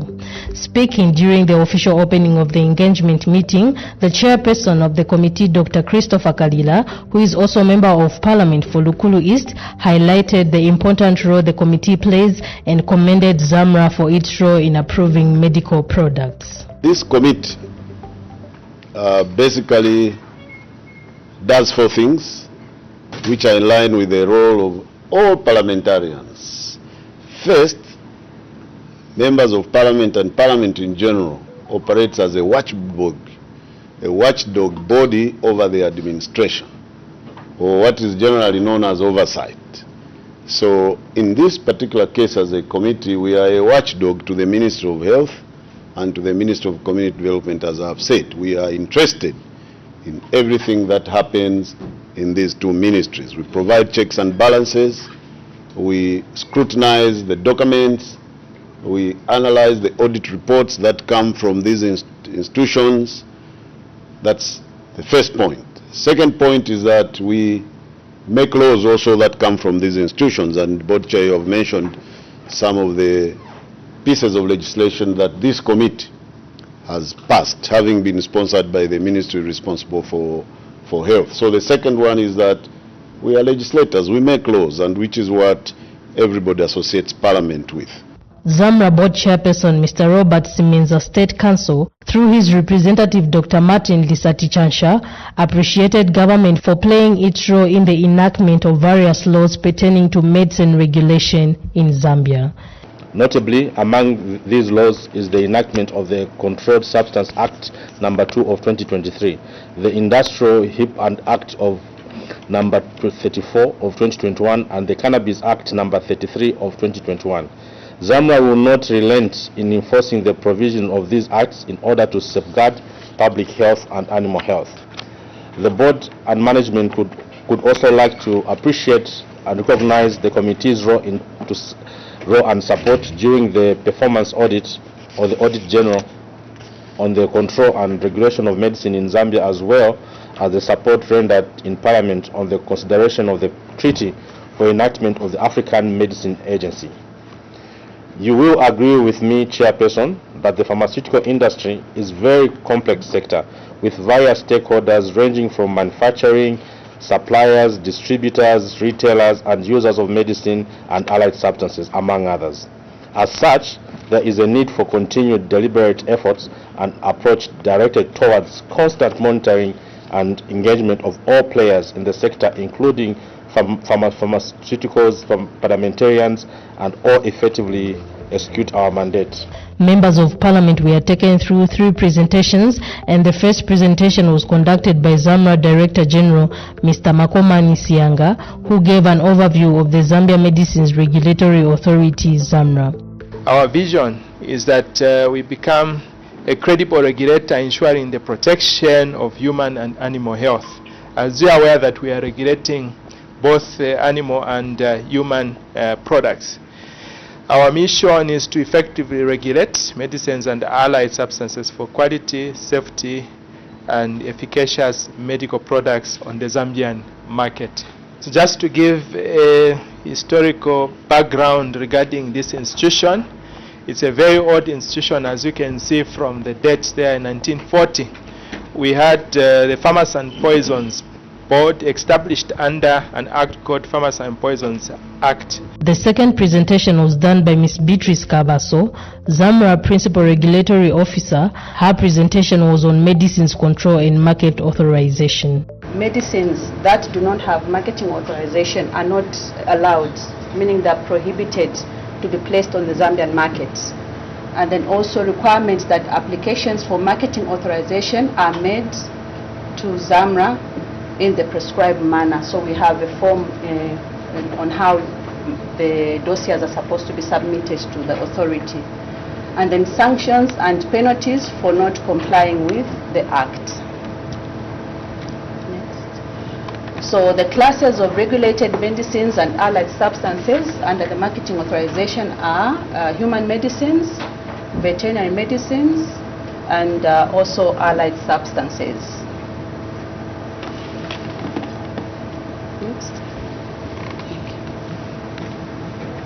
So when it comes to registration of the products, we have the guidelines that speaks to registration. So, and then we have the format of how the dossiers are submitted to the authority. So we have ZAMRA CTD guidelines, we have human medicines, veterinary medicines, herbal medicines and nutritional supplements, medical devices, in vitro diagnostics, condoms, and then we also have new guidelines on cosmetics, tracking and traceability.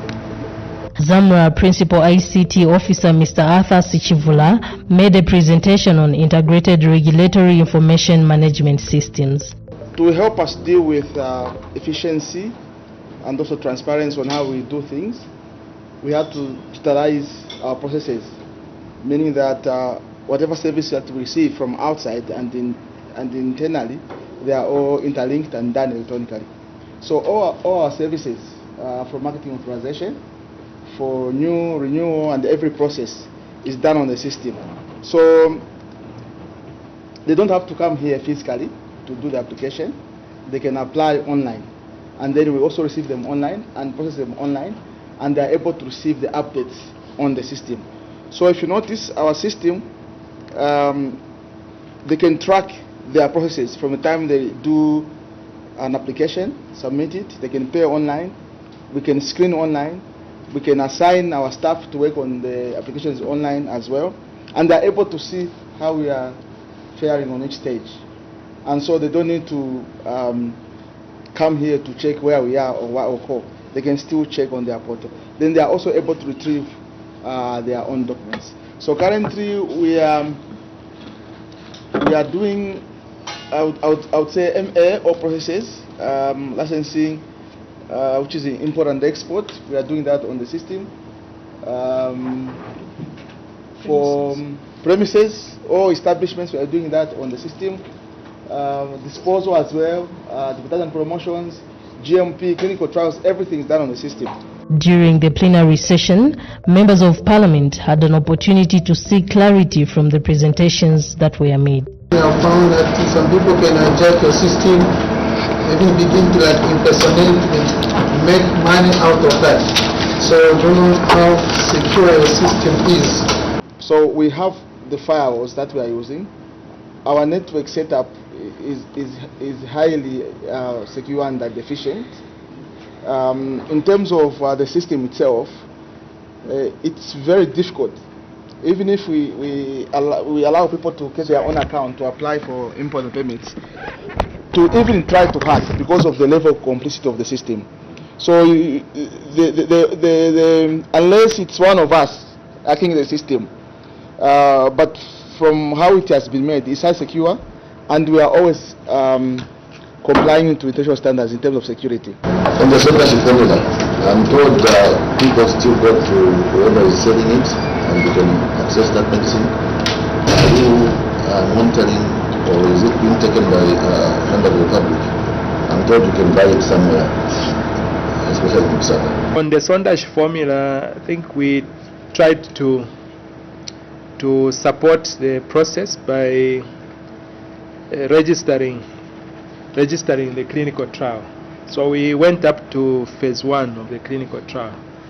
Then afterwards, I think the owners of the products have not come back for the second phase and the third phase.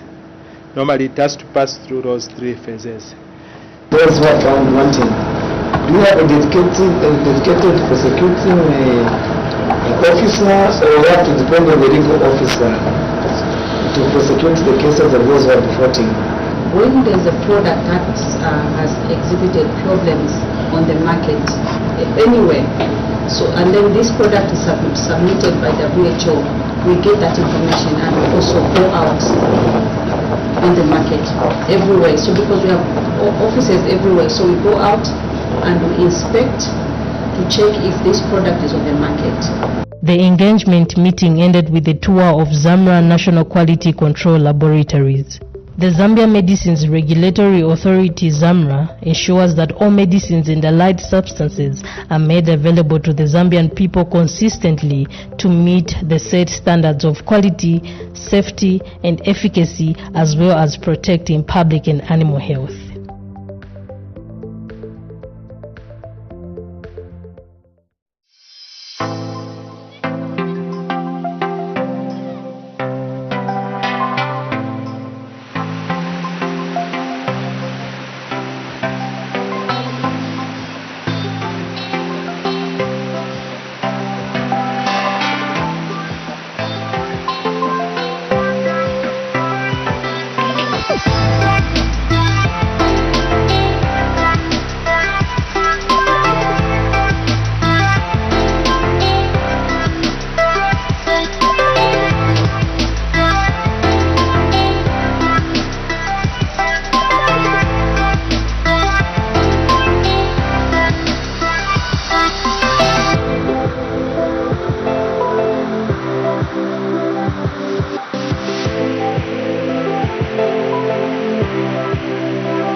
for a whole month of more on us.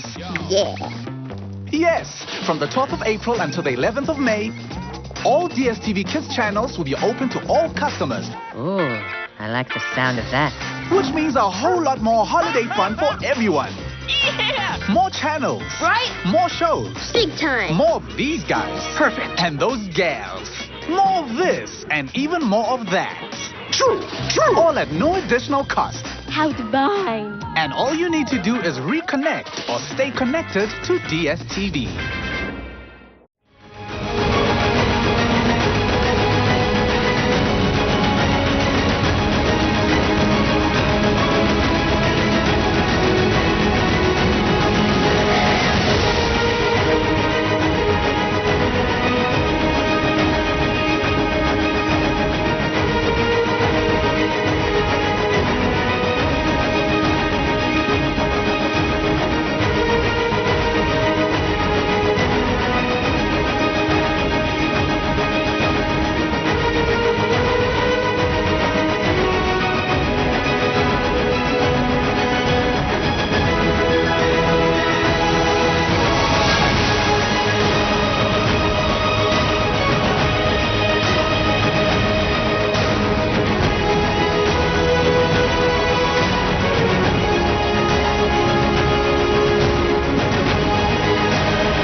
Honorable members, I have an announcement to make and one ruling.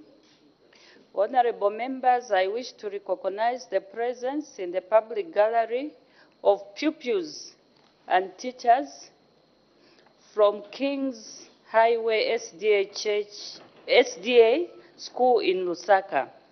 On behalf of the National Assembly, I warmly welcome our visitors in our midst. You can take your seats. Thank you. You can be seated.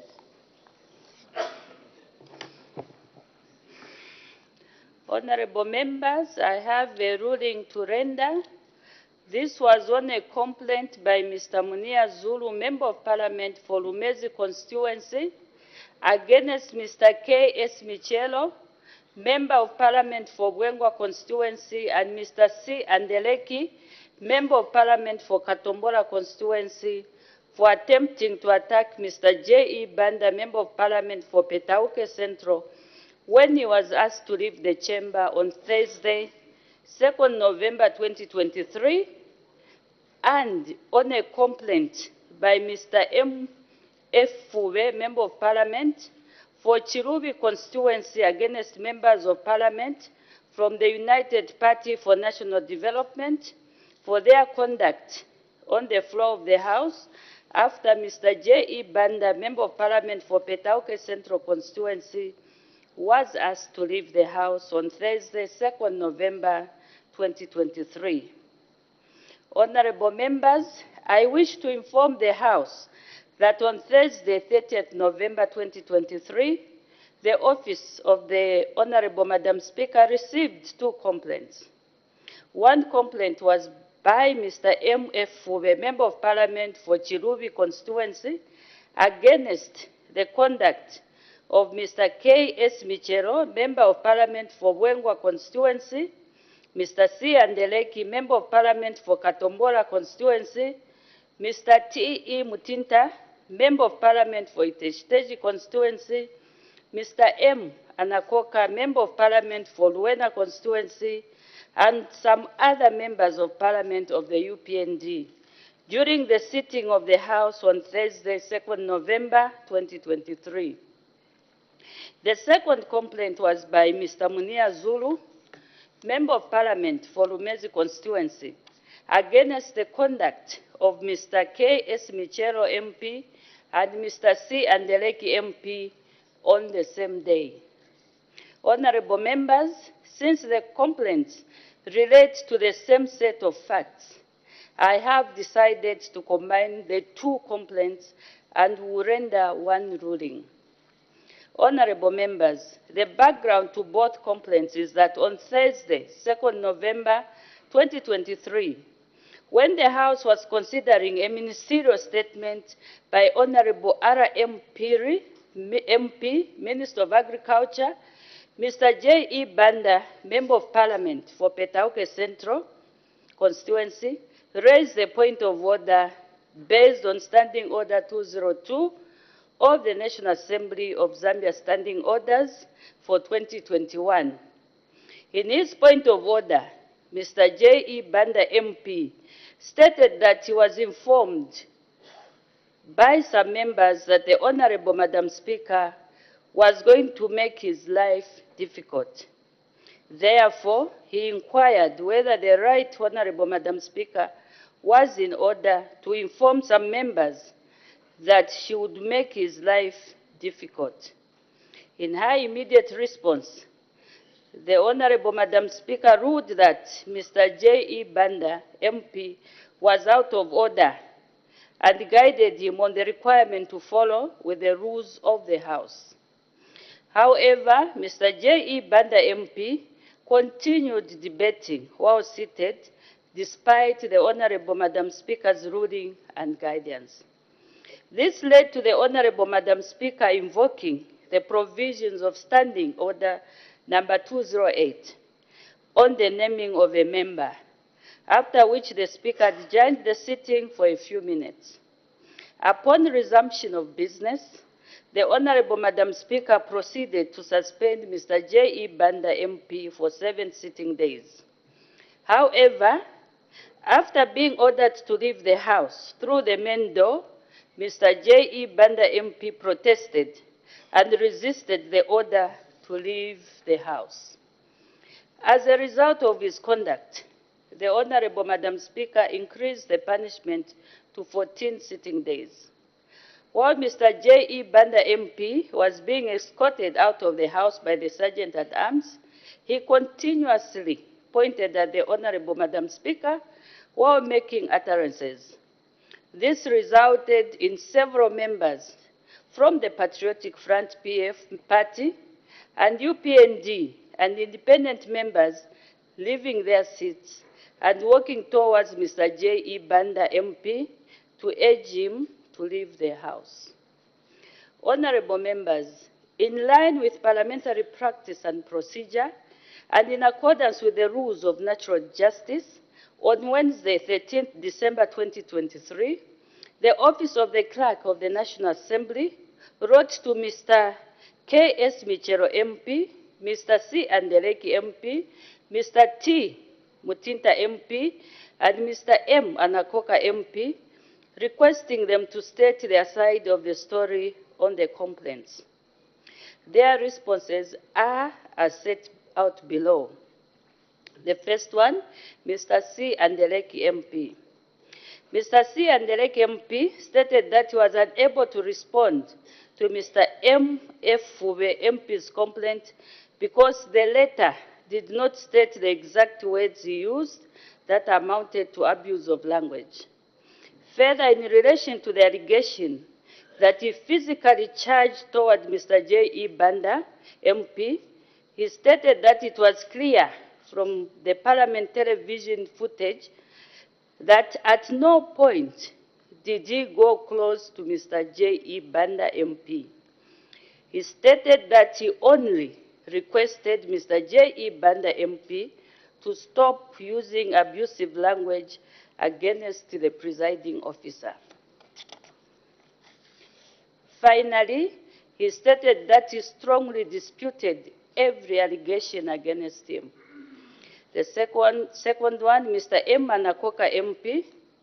Mr. M. Anakoka MP denied the allegations against him and stated that the Parliament television footage confirmed that he was not part of the group of members of Parliament which assisted Mr. J.E. Banda MP out of the House.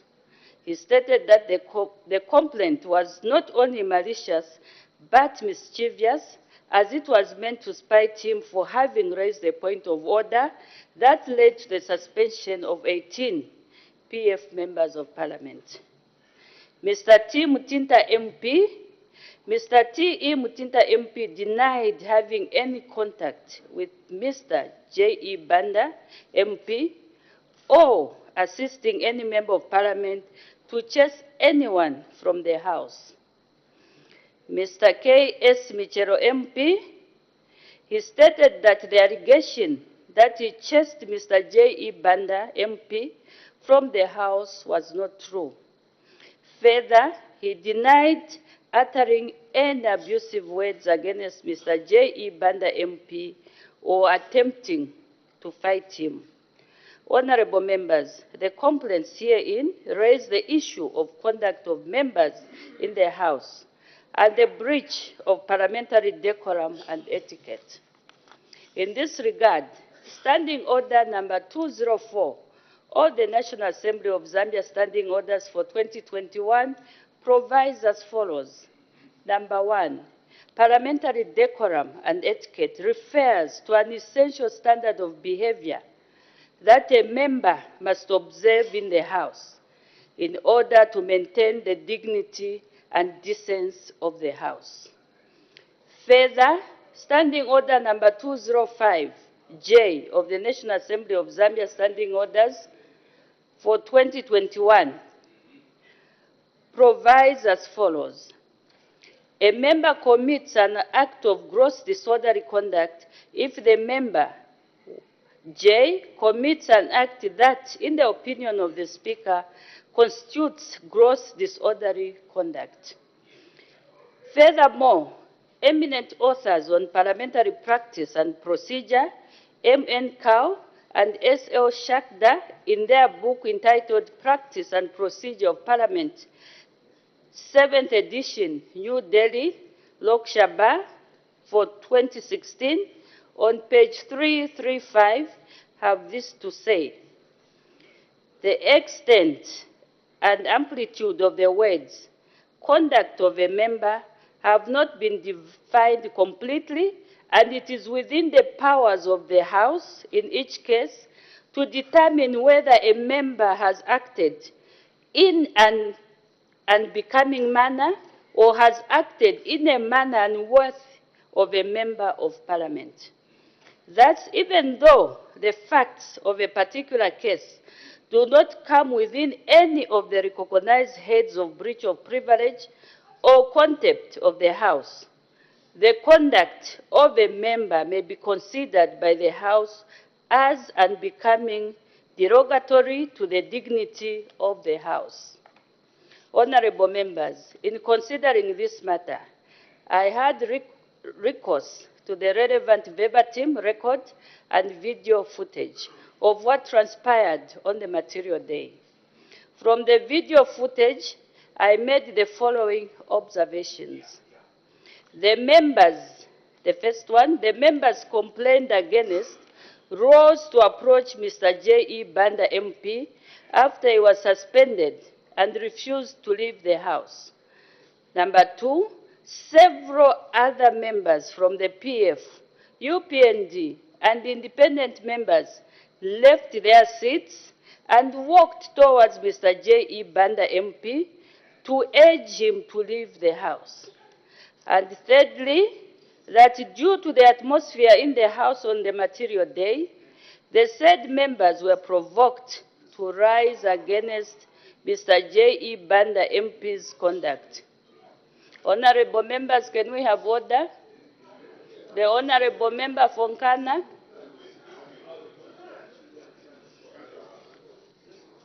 There are so many people listening to this ruling.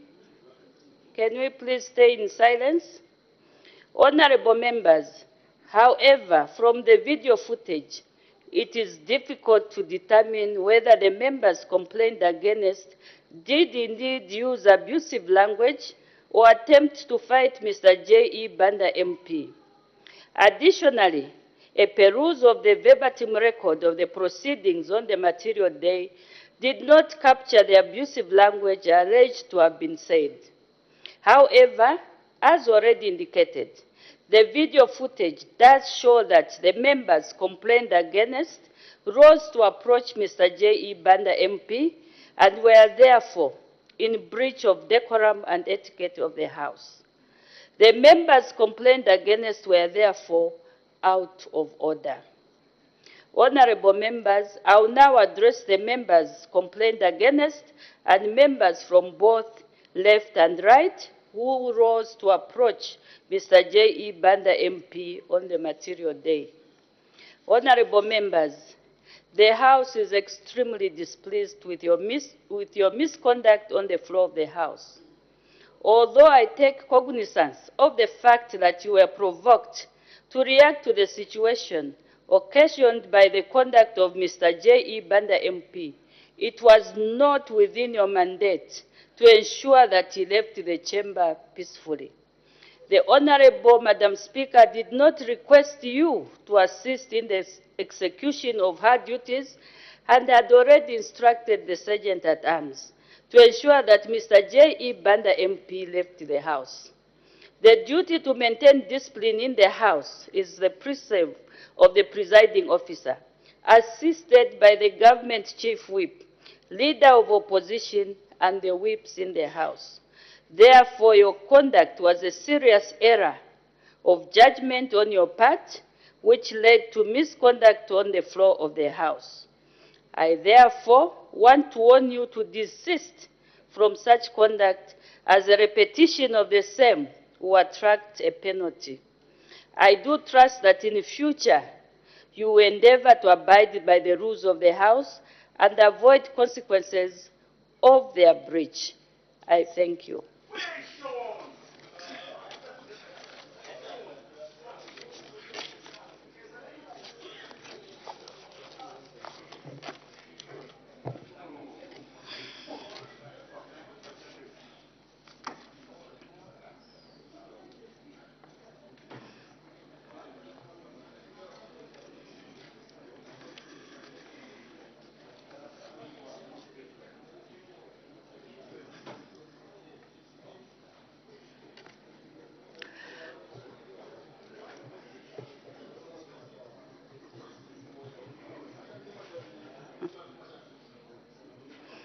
Order, we make progress. We now move to matters of urgent public importance. I can see one member, the Honorable Member for Bahati. What is your matter? Thank you so much, Madam Speaker. Madam Speaker, my matter is directed to the Vice President. Good morning, Madam Vice President.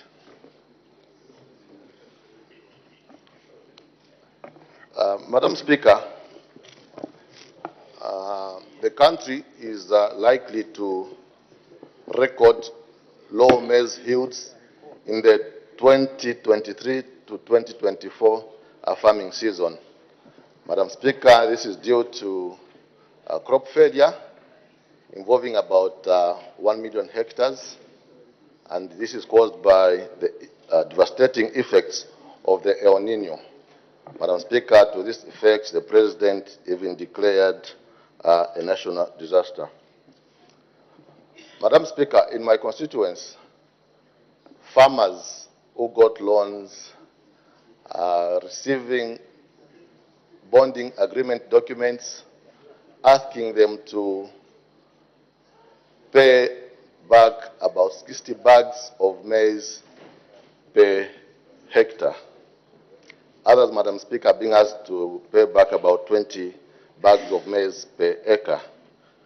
Madam Speaker, in view of this disaster, farmers are not expected to harvest, to have a good harvest.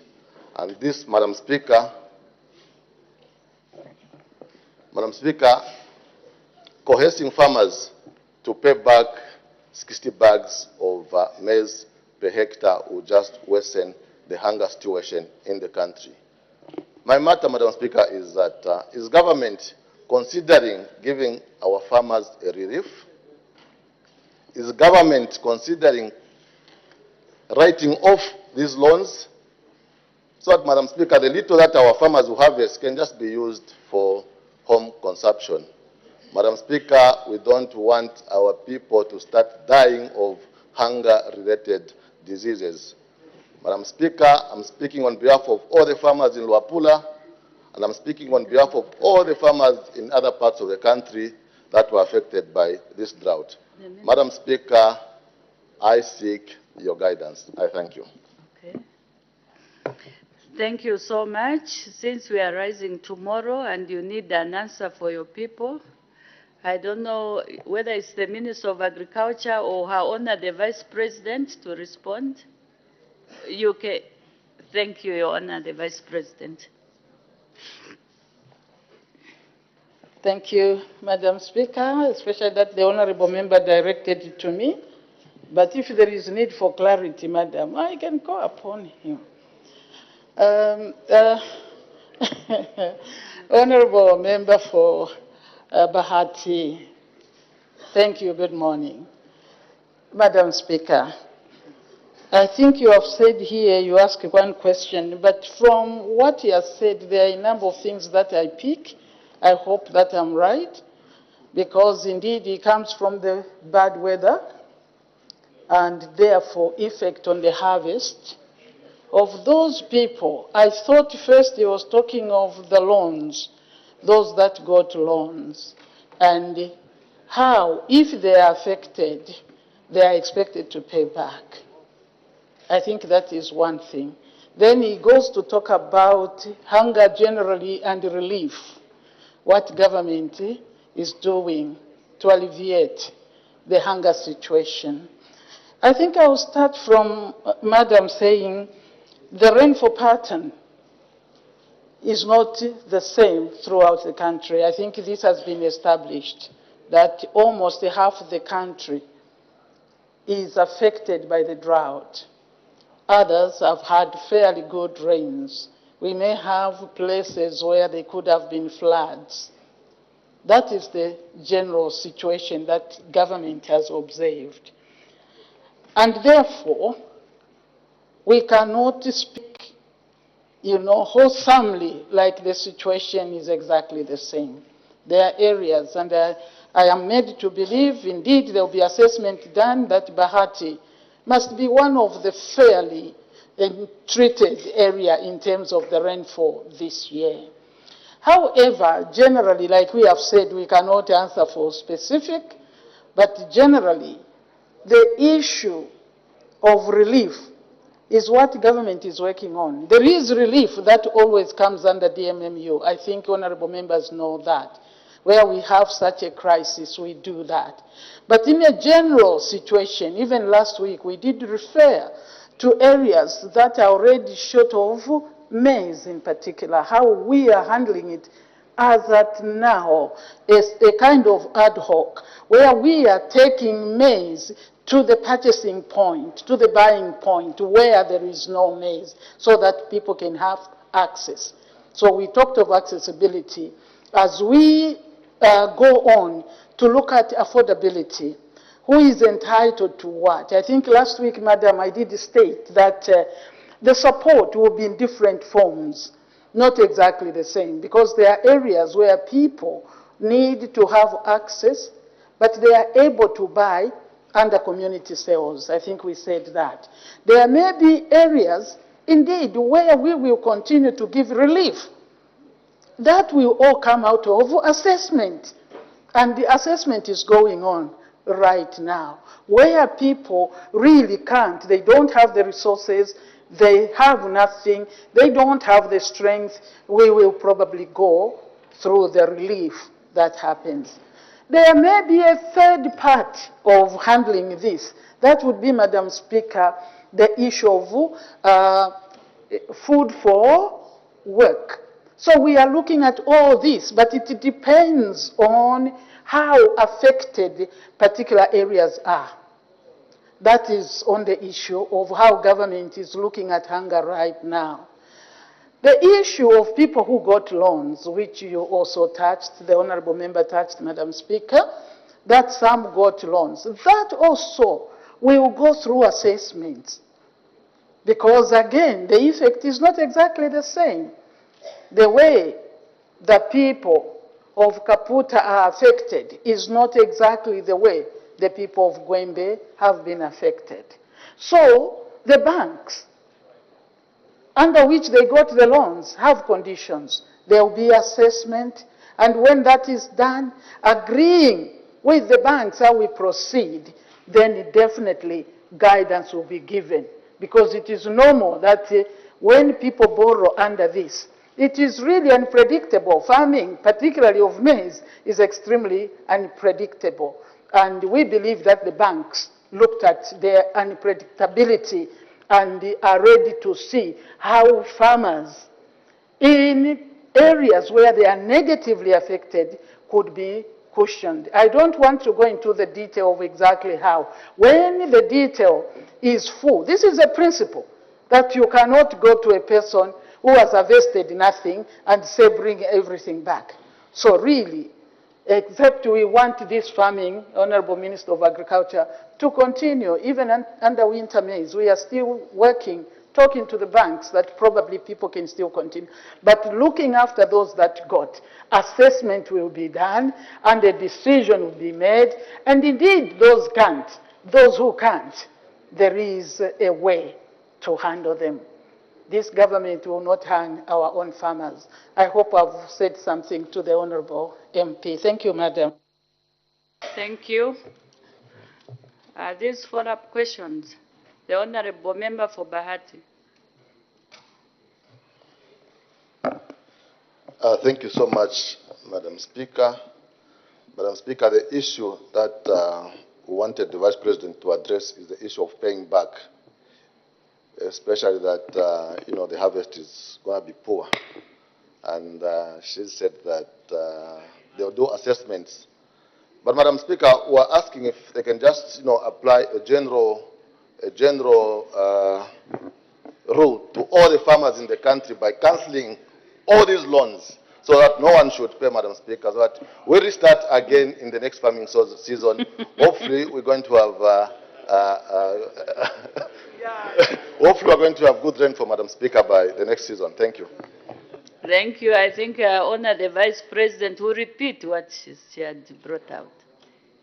Honorable Madam Speaker, to the Honorable first, let us be sincere, let us be serious. We are leaders in this House. Let us not mislead people. If I borrow and he borrows,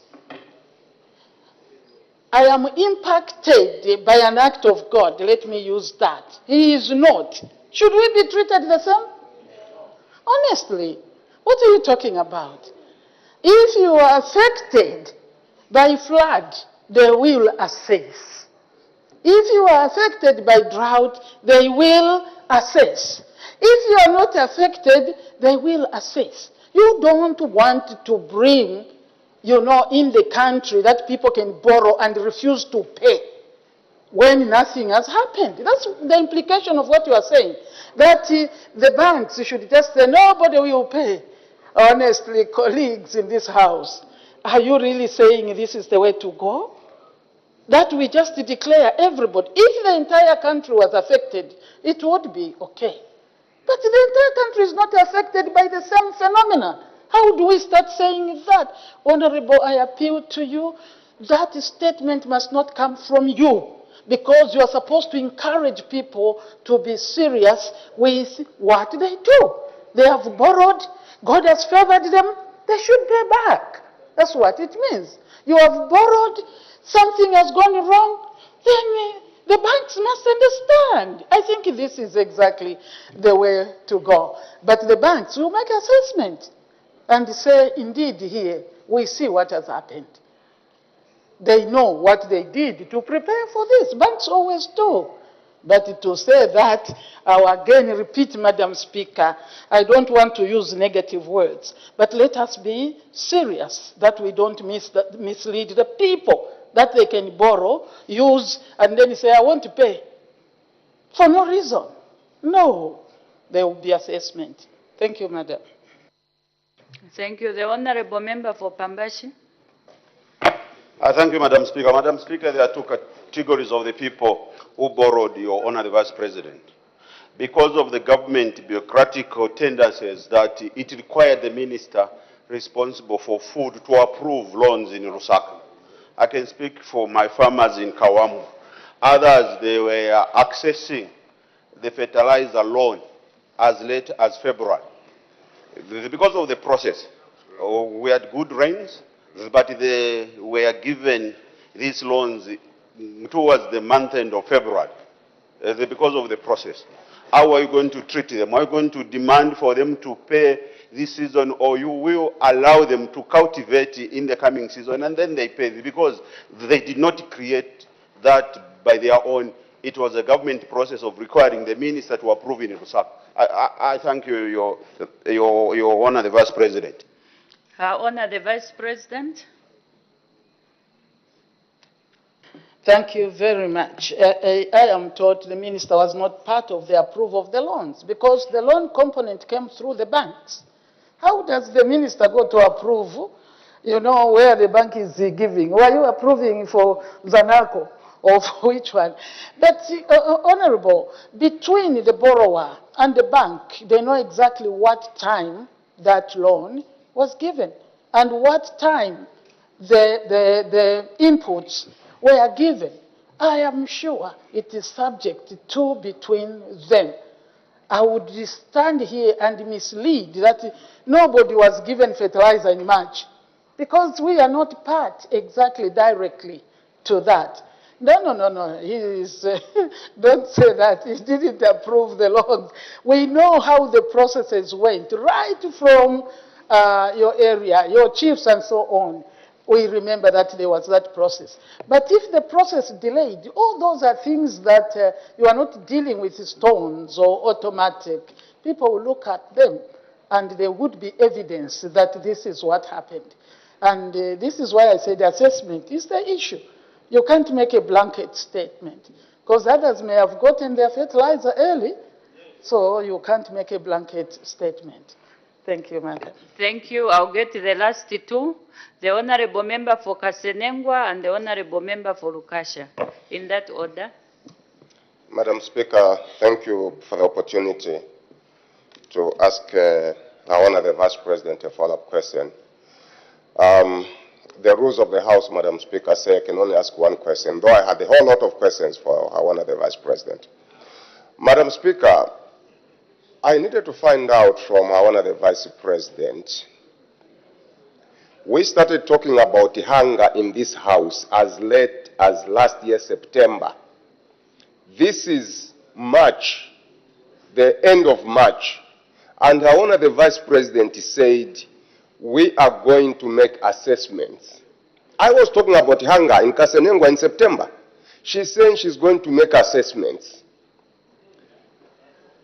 Yet the people of some constituencies in the southern province have already received food for sale, maize for sale. When are they going to do the assessments in Kasenengwa so that people of Kasenengwa can receive the maize for sale? Community sales. We are not talking about relief food because the relief food is only shared to UPND cadres. Order, Honorable Member, order. Thank you, Madam Speaker. Order. Can you please withdraw the last statement that you issued? Madam Speaker, I withdraw what is practically happening on the ground. I withdraw the statement. Thank you, Madam Speaker. Okay, let's be very careful so that we do not divide the nation.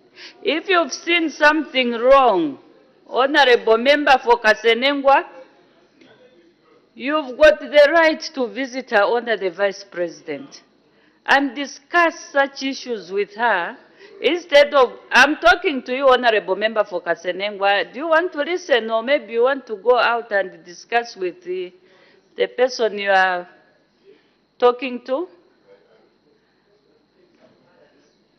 So I was saying there's no need of dividing the nation. If you've got other issues that you feel are not going on well, please visit her Honour the Vice President. She's there for you so that you work out something. Her Honour the Vice President. Madam Speaker, Probably we got to bonus, because I think we started from loans and now we have moved to general relief and the request for community sales. This is not left to one area or two. This is what is being done. That where there is no maize, we should have maize taken to the purchasing point. I didn't say in a certain province. That includes Kasenengwa, Sir Minister. I believe that the people of Kasenengwa from September, Madam, if they had no maize, Honorable MP, you think the people of Kasenengwa would look like you? Let us see, because he is the picture of Kasenengwa. From September, he has not eaten that man. I think they are special people in Kasenengwa. But, Honorable, the rule applies to wherever there is no food. Honorable, we have said there are areas of Eastern Province where they may have the same situation as Southern or Western or parts of Central and 84 other districts. So we need to take maize. I'm repeating here because when I speak, the minister is listening. To take maize to where there is no maize. Remember, previously, I made it clear, Madam, here, that if you want maize for community sales, you applied to ZRA, even through the minister. So, the FRA, yeah, they can pass through you. But FRA, if you made an application and they verified that there was nothing that people could buy, then they should have brought that. That was the rule. In here, I give general direction, and that is the way we are. So if there is nothing in the entire Kasenengwa, then that's something. But if there is maize, and you have not applied to ZRA under normal, sorry, FRA, I love ZRA, FRA, Food Reserve Agency, please do so. That is a different matter. The matter you are referring to is a drought issue. And if Kasenengwa is affected, it will be treated exactly in the same manner. This government is government for all the Zambian people, for every part of Zambia. They will be treated equitably. But we will not say, when one has food, we should also give them an addition to look fair. No. We will take. If Kasenengwa has no maize, Honorable, we ensure that ZRA takes food there. It doesn't, FRA takes food there. It doesn't mean that we should take food or maize to Chipata also. No, that is not the way it is happening. Maybe they actually need to move maize from Chipata to Kasenengwa. So let us not bring a regional matter debate here, Madam. Thank you. I hope, Honorable, you are with me on this matter. If you haven't applied, please do. But if you are affected by the drought, we will treat Kasenengwa like any other. Thank you. Thank you. The last member, the Honorable Member for Lukasha. I'm very grateful, Madam Speaker, for the opportunity to ask the Vice President a question relating to risk assessment and management. Madam Vice President, it's a known fact that the country experienced drought in the southern part and torrential rains in the northern part, which may have resulted in destruction of some of the fields. I just want to find out if these loans were actually insured to help us in risk management. Thank you, Madam Speaker. Honor the Vice President.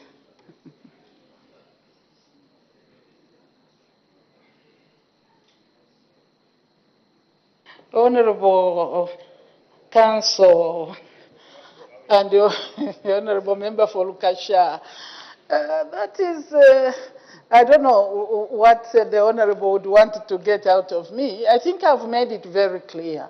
Yes, the loans generally are insured. I didn't want to start giving these things. But for the manner they treat the borrower, assessment is made. And that's part of managing the loan.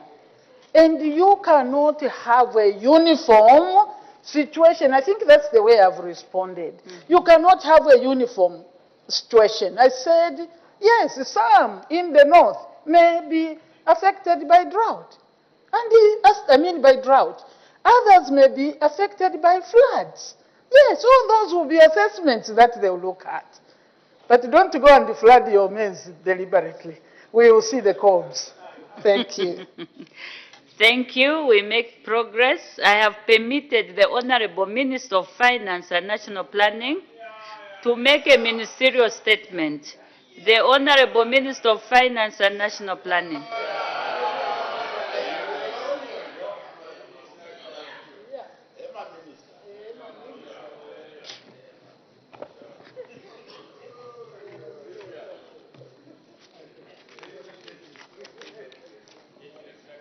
Thank you very much, Madam Speaker. And I want to thank you for according me this opportunity to update the House on a recent development in Zambia's debt restructuring journey. Madam Speaker, on Monday, March 25, 2024, Zambia agreed on terms of a restructuring agreement with the steering committee of the ad hoc creditor committee of Zambia's Eurobond holders. Madam Speaker, let me briefly remind this August House of the milestones Zambia has achieved in the debt restructuring journey. You recall that in June 2023, Zambia reached an agreement in principle on a comprehensive debt treatment covering about $6.3 billion of Zambia external debt in principle with the bilateral creditors under the Official Creditors Committee. Official creditors means government-to-government creditors. This agreement involves significant extension of maturities and a reduction in interest rates to provide the much-needed debt relief for Zambia. Subsequently, in October 2023, we agreed on a Memorandum of Understanding, MOU, with the official creditors to formalize the agreement reached in June. Madam Speaker, following the agreement with the official creditors, debt restructuring engagements with the private and commercial creditors, including the holders of Zambia's Eurobonds, also gained momentum. These engagements culminated into an agreement in principle on the key commercial terms of a proposed debt restructuring treatment relating to Zambia's Eurobonds with the steering committee of the ad hoc committee of the Eurobond holders on the 25th of October 2023 last year. However, Zambia could not proceed with this agreement because the official creditors and the International Monetary Fund, IMF, had expressed their reservations regarding the agreed terms. Notably, Madam Speaker, we were able to revise the terms to be in line with the IMF requirements. However, the official creditors were still of the view that further effort was required from the bondholders. Madam Speaker, since October 2023, government and the steering committee, that is of the bondholders, continued in rigorous and tireless good faith negotiations. Madam Speaker, the job is finally done. I'm here to announce that the Zambian government and the steering committee of the ad hoc committee of the Eurobond holders have reached an agreement on the key commercial terms of a proposed restructuring transaction relating to Zambia's Eurobonds, which were due in 2022, 2024, and 2027. Madam Speaker, before I proceed further, let me state clearly that we have already obtained confirmation from the official creditors and the IMF that this agreement that we've just concluded complies with the comparability of treatment principle and the debt sustainability targets under the IMF program. In other words, the area concerns have been met. Following this agreement, the bondholders will be invited to exchange and/or vote in favor of a consent to amend the terms of their bonds for new fixed income instruments representing unsecured obligations of the government, which may be referred to as new bonds. The new bonds are comprised of two bonds, Bond A and Bond B, amounting to $1.7 billion and $1.35 billion, respectively. So Bond A is $1.7 billion, Bond B, $1.35 billion US dollars.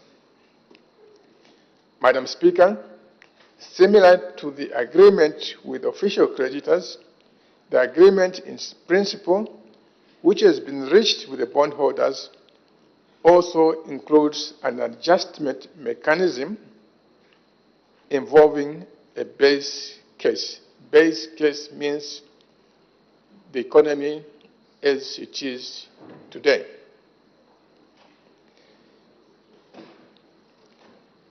Apart from the base case, there is also what is called an upside case treatment, and an upside case treatment triggers in if Zambia's economic fortunes increase substantially.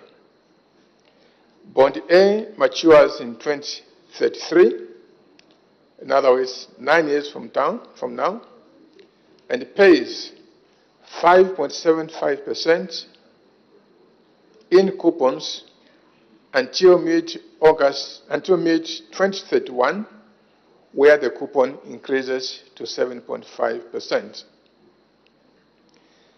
The financial terms of Bond A remain unchanged in both the base and the upside case treatments. Bond B, Madam Speaker, matures 19 years from now in 2053 in the base case scenario, and 2035 in the upside scenario, with interest being adjusted from 0.5% under base case to 7.5% after 2025 in the upside scenario, with a very large share of the coupons being paid in kind until 2031 to avoid direct cash outlays for the budget and to comply with the IMF debt service to revenue targets. Under the base case treatment, the weighted average maturity of the new bonds will be 15 years, while under the upside case treatment, it will be 8 years. Madam Speaker, under this agreement, the bondholders will forego approximately $840 million US dollars of their claims. I repeat, Madam Speaker, under this agreement, the bondholders will forego approximately $840 million of their claims through a haircut on the outstanding balance on the bonds and accrued interest, and provide approximately $2.5 billion in cash flow relief through reduced debt service payments during the IMF program.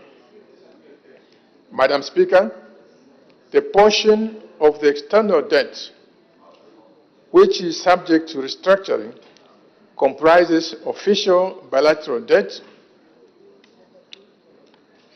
the OCC, which accounts for approximately 50%. Commercial debt, on the other hand, accounts for the other 50%, out of which the Eurobonds also account for over 50%. Therefore, the agreements reached with official creditors and the bondholders imply that of the debt which is subject to restructuring, about 75% of that debt has been restructured, leaving only the debt owed to other commercial creditors. Madam Speaker, you may be aware that since the commencement of debt restructuring exercise, government has been implementing a debt service standstill to all creditors whose debt is being restructured. Therefore, the implications of the agreement with the bondholders and the official creditors is that government will resume making debt service payments on the restructured debt. This requires funds to be made available in the budget to meet the obligations falling due. However, it should be noted that the debt service payment that will be made by government will be significantly lower than what would have been if the debt was not restructured. This will free up financial resources which will channel to other critical sectors of the economy. Government and the bondholders are working around the clock to finalize the documentation required to implement the agreement. Most importantly, the debt agreement will further strengthen the confidence in our economy and in our currency, opening the door to increase foreign direct investment. Madam Speaker, despite the milestones we have so far achieved in the debt restructuring process, we still have more work to do. Firstly, we are hopeful of expedited bilateral agreements with our official creditors in order to implement the term of the debt agreed in the October MOU. Secondly, we will continue engaging other commercial creditors on a non-disclosure basis with the determination of getting debt treatments on terms comparable to what has been agreed with both the official creditors and the bondholders. Madam Speaker, as I conclude, I wish to express my gratitude to our creditors and all other stakeholders in the debt restructuring process for their unwavering support and cooperation which has enabled us to reach this far. I also wish to reiterate government's firm commitment towards restoring long-term sustainability and achieving long-term sustainable economic growth. Finally, I wish to thank our officials in the Ministry of Finance and the Bank of Zambia for the high dedication to duty they have expressed over this period, their professionalism and their good conduct. And of course, the advisors and all the other people that have assisted us in this, the Official Creditors Committee, which was chaired by France, China, with South Africa as Vice Chairman, the diplomatic efforts that we are involved in all this from various capitals in the world, in Europe, the Americas, everywhere, to deliver what we've managed to deliver. That's fine. Madam Speaker, I'll be very delighted to take some questions. Thank you so much. Thank you. Then switch off. Honorable members are now free to ask questions on points of clarification on the ministerial statement given by the Honorable Minister of Finance and National Planning. The Honorable Member for Kwacha. Thank you, Madam Speaker, for this opportunity that you've given to me to ask a follow-up question to the Minister of Finance. Honorable Minister, I would like to get a clarification on the overall debt structure for this country. The 3.5 billion that you have alluded to, is that the only debt which the country has, or we still have other debt that we owe to other multilateral institutions, lending institutions, and other donor communities? Because I'm made to believe that Zambia had about in the range of 17 billion, but we've only mentioned the 3.5 billion. Can you clarify on that? Thank you, Madam Speaker. The Honorable Minister of Finance and National Planning. Thank you very much, Madam Speaker, and I want to thank the Honorable for that statement. And indeed, perhaps as I was thanking the various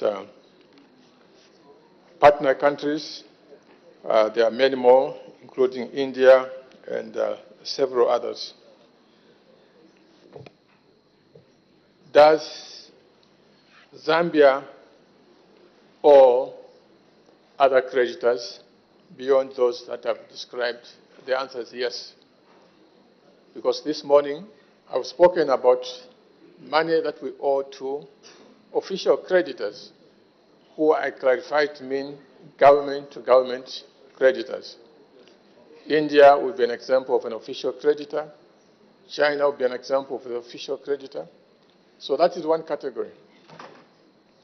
Then we have private creditors. Under private creditors, we are talking about non-government-to-government loans, mostly commercial banks. So, the debt restructuring we are talking about today, this is money we borrowed under the Euro bonds, if you recall.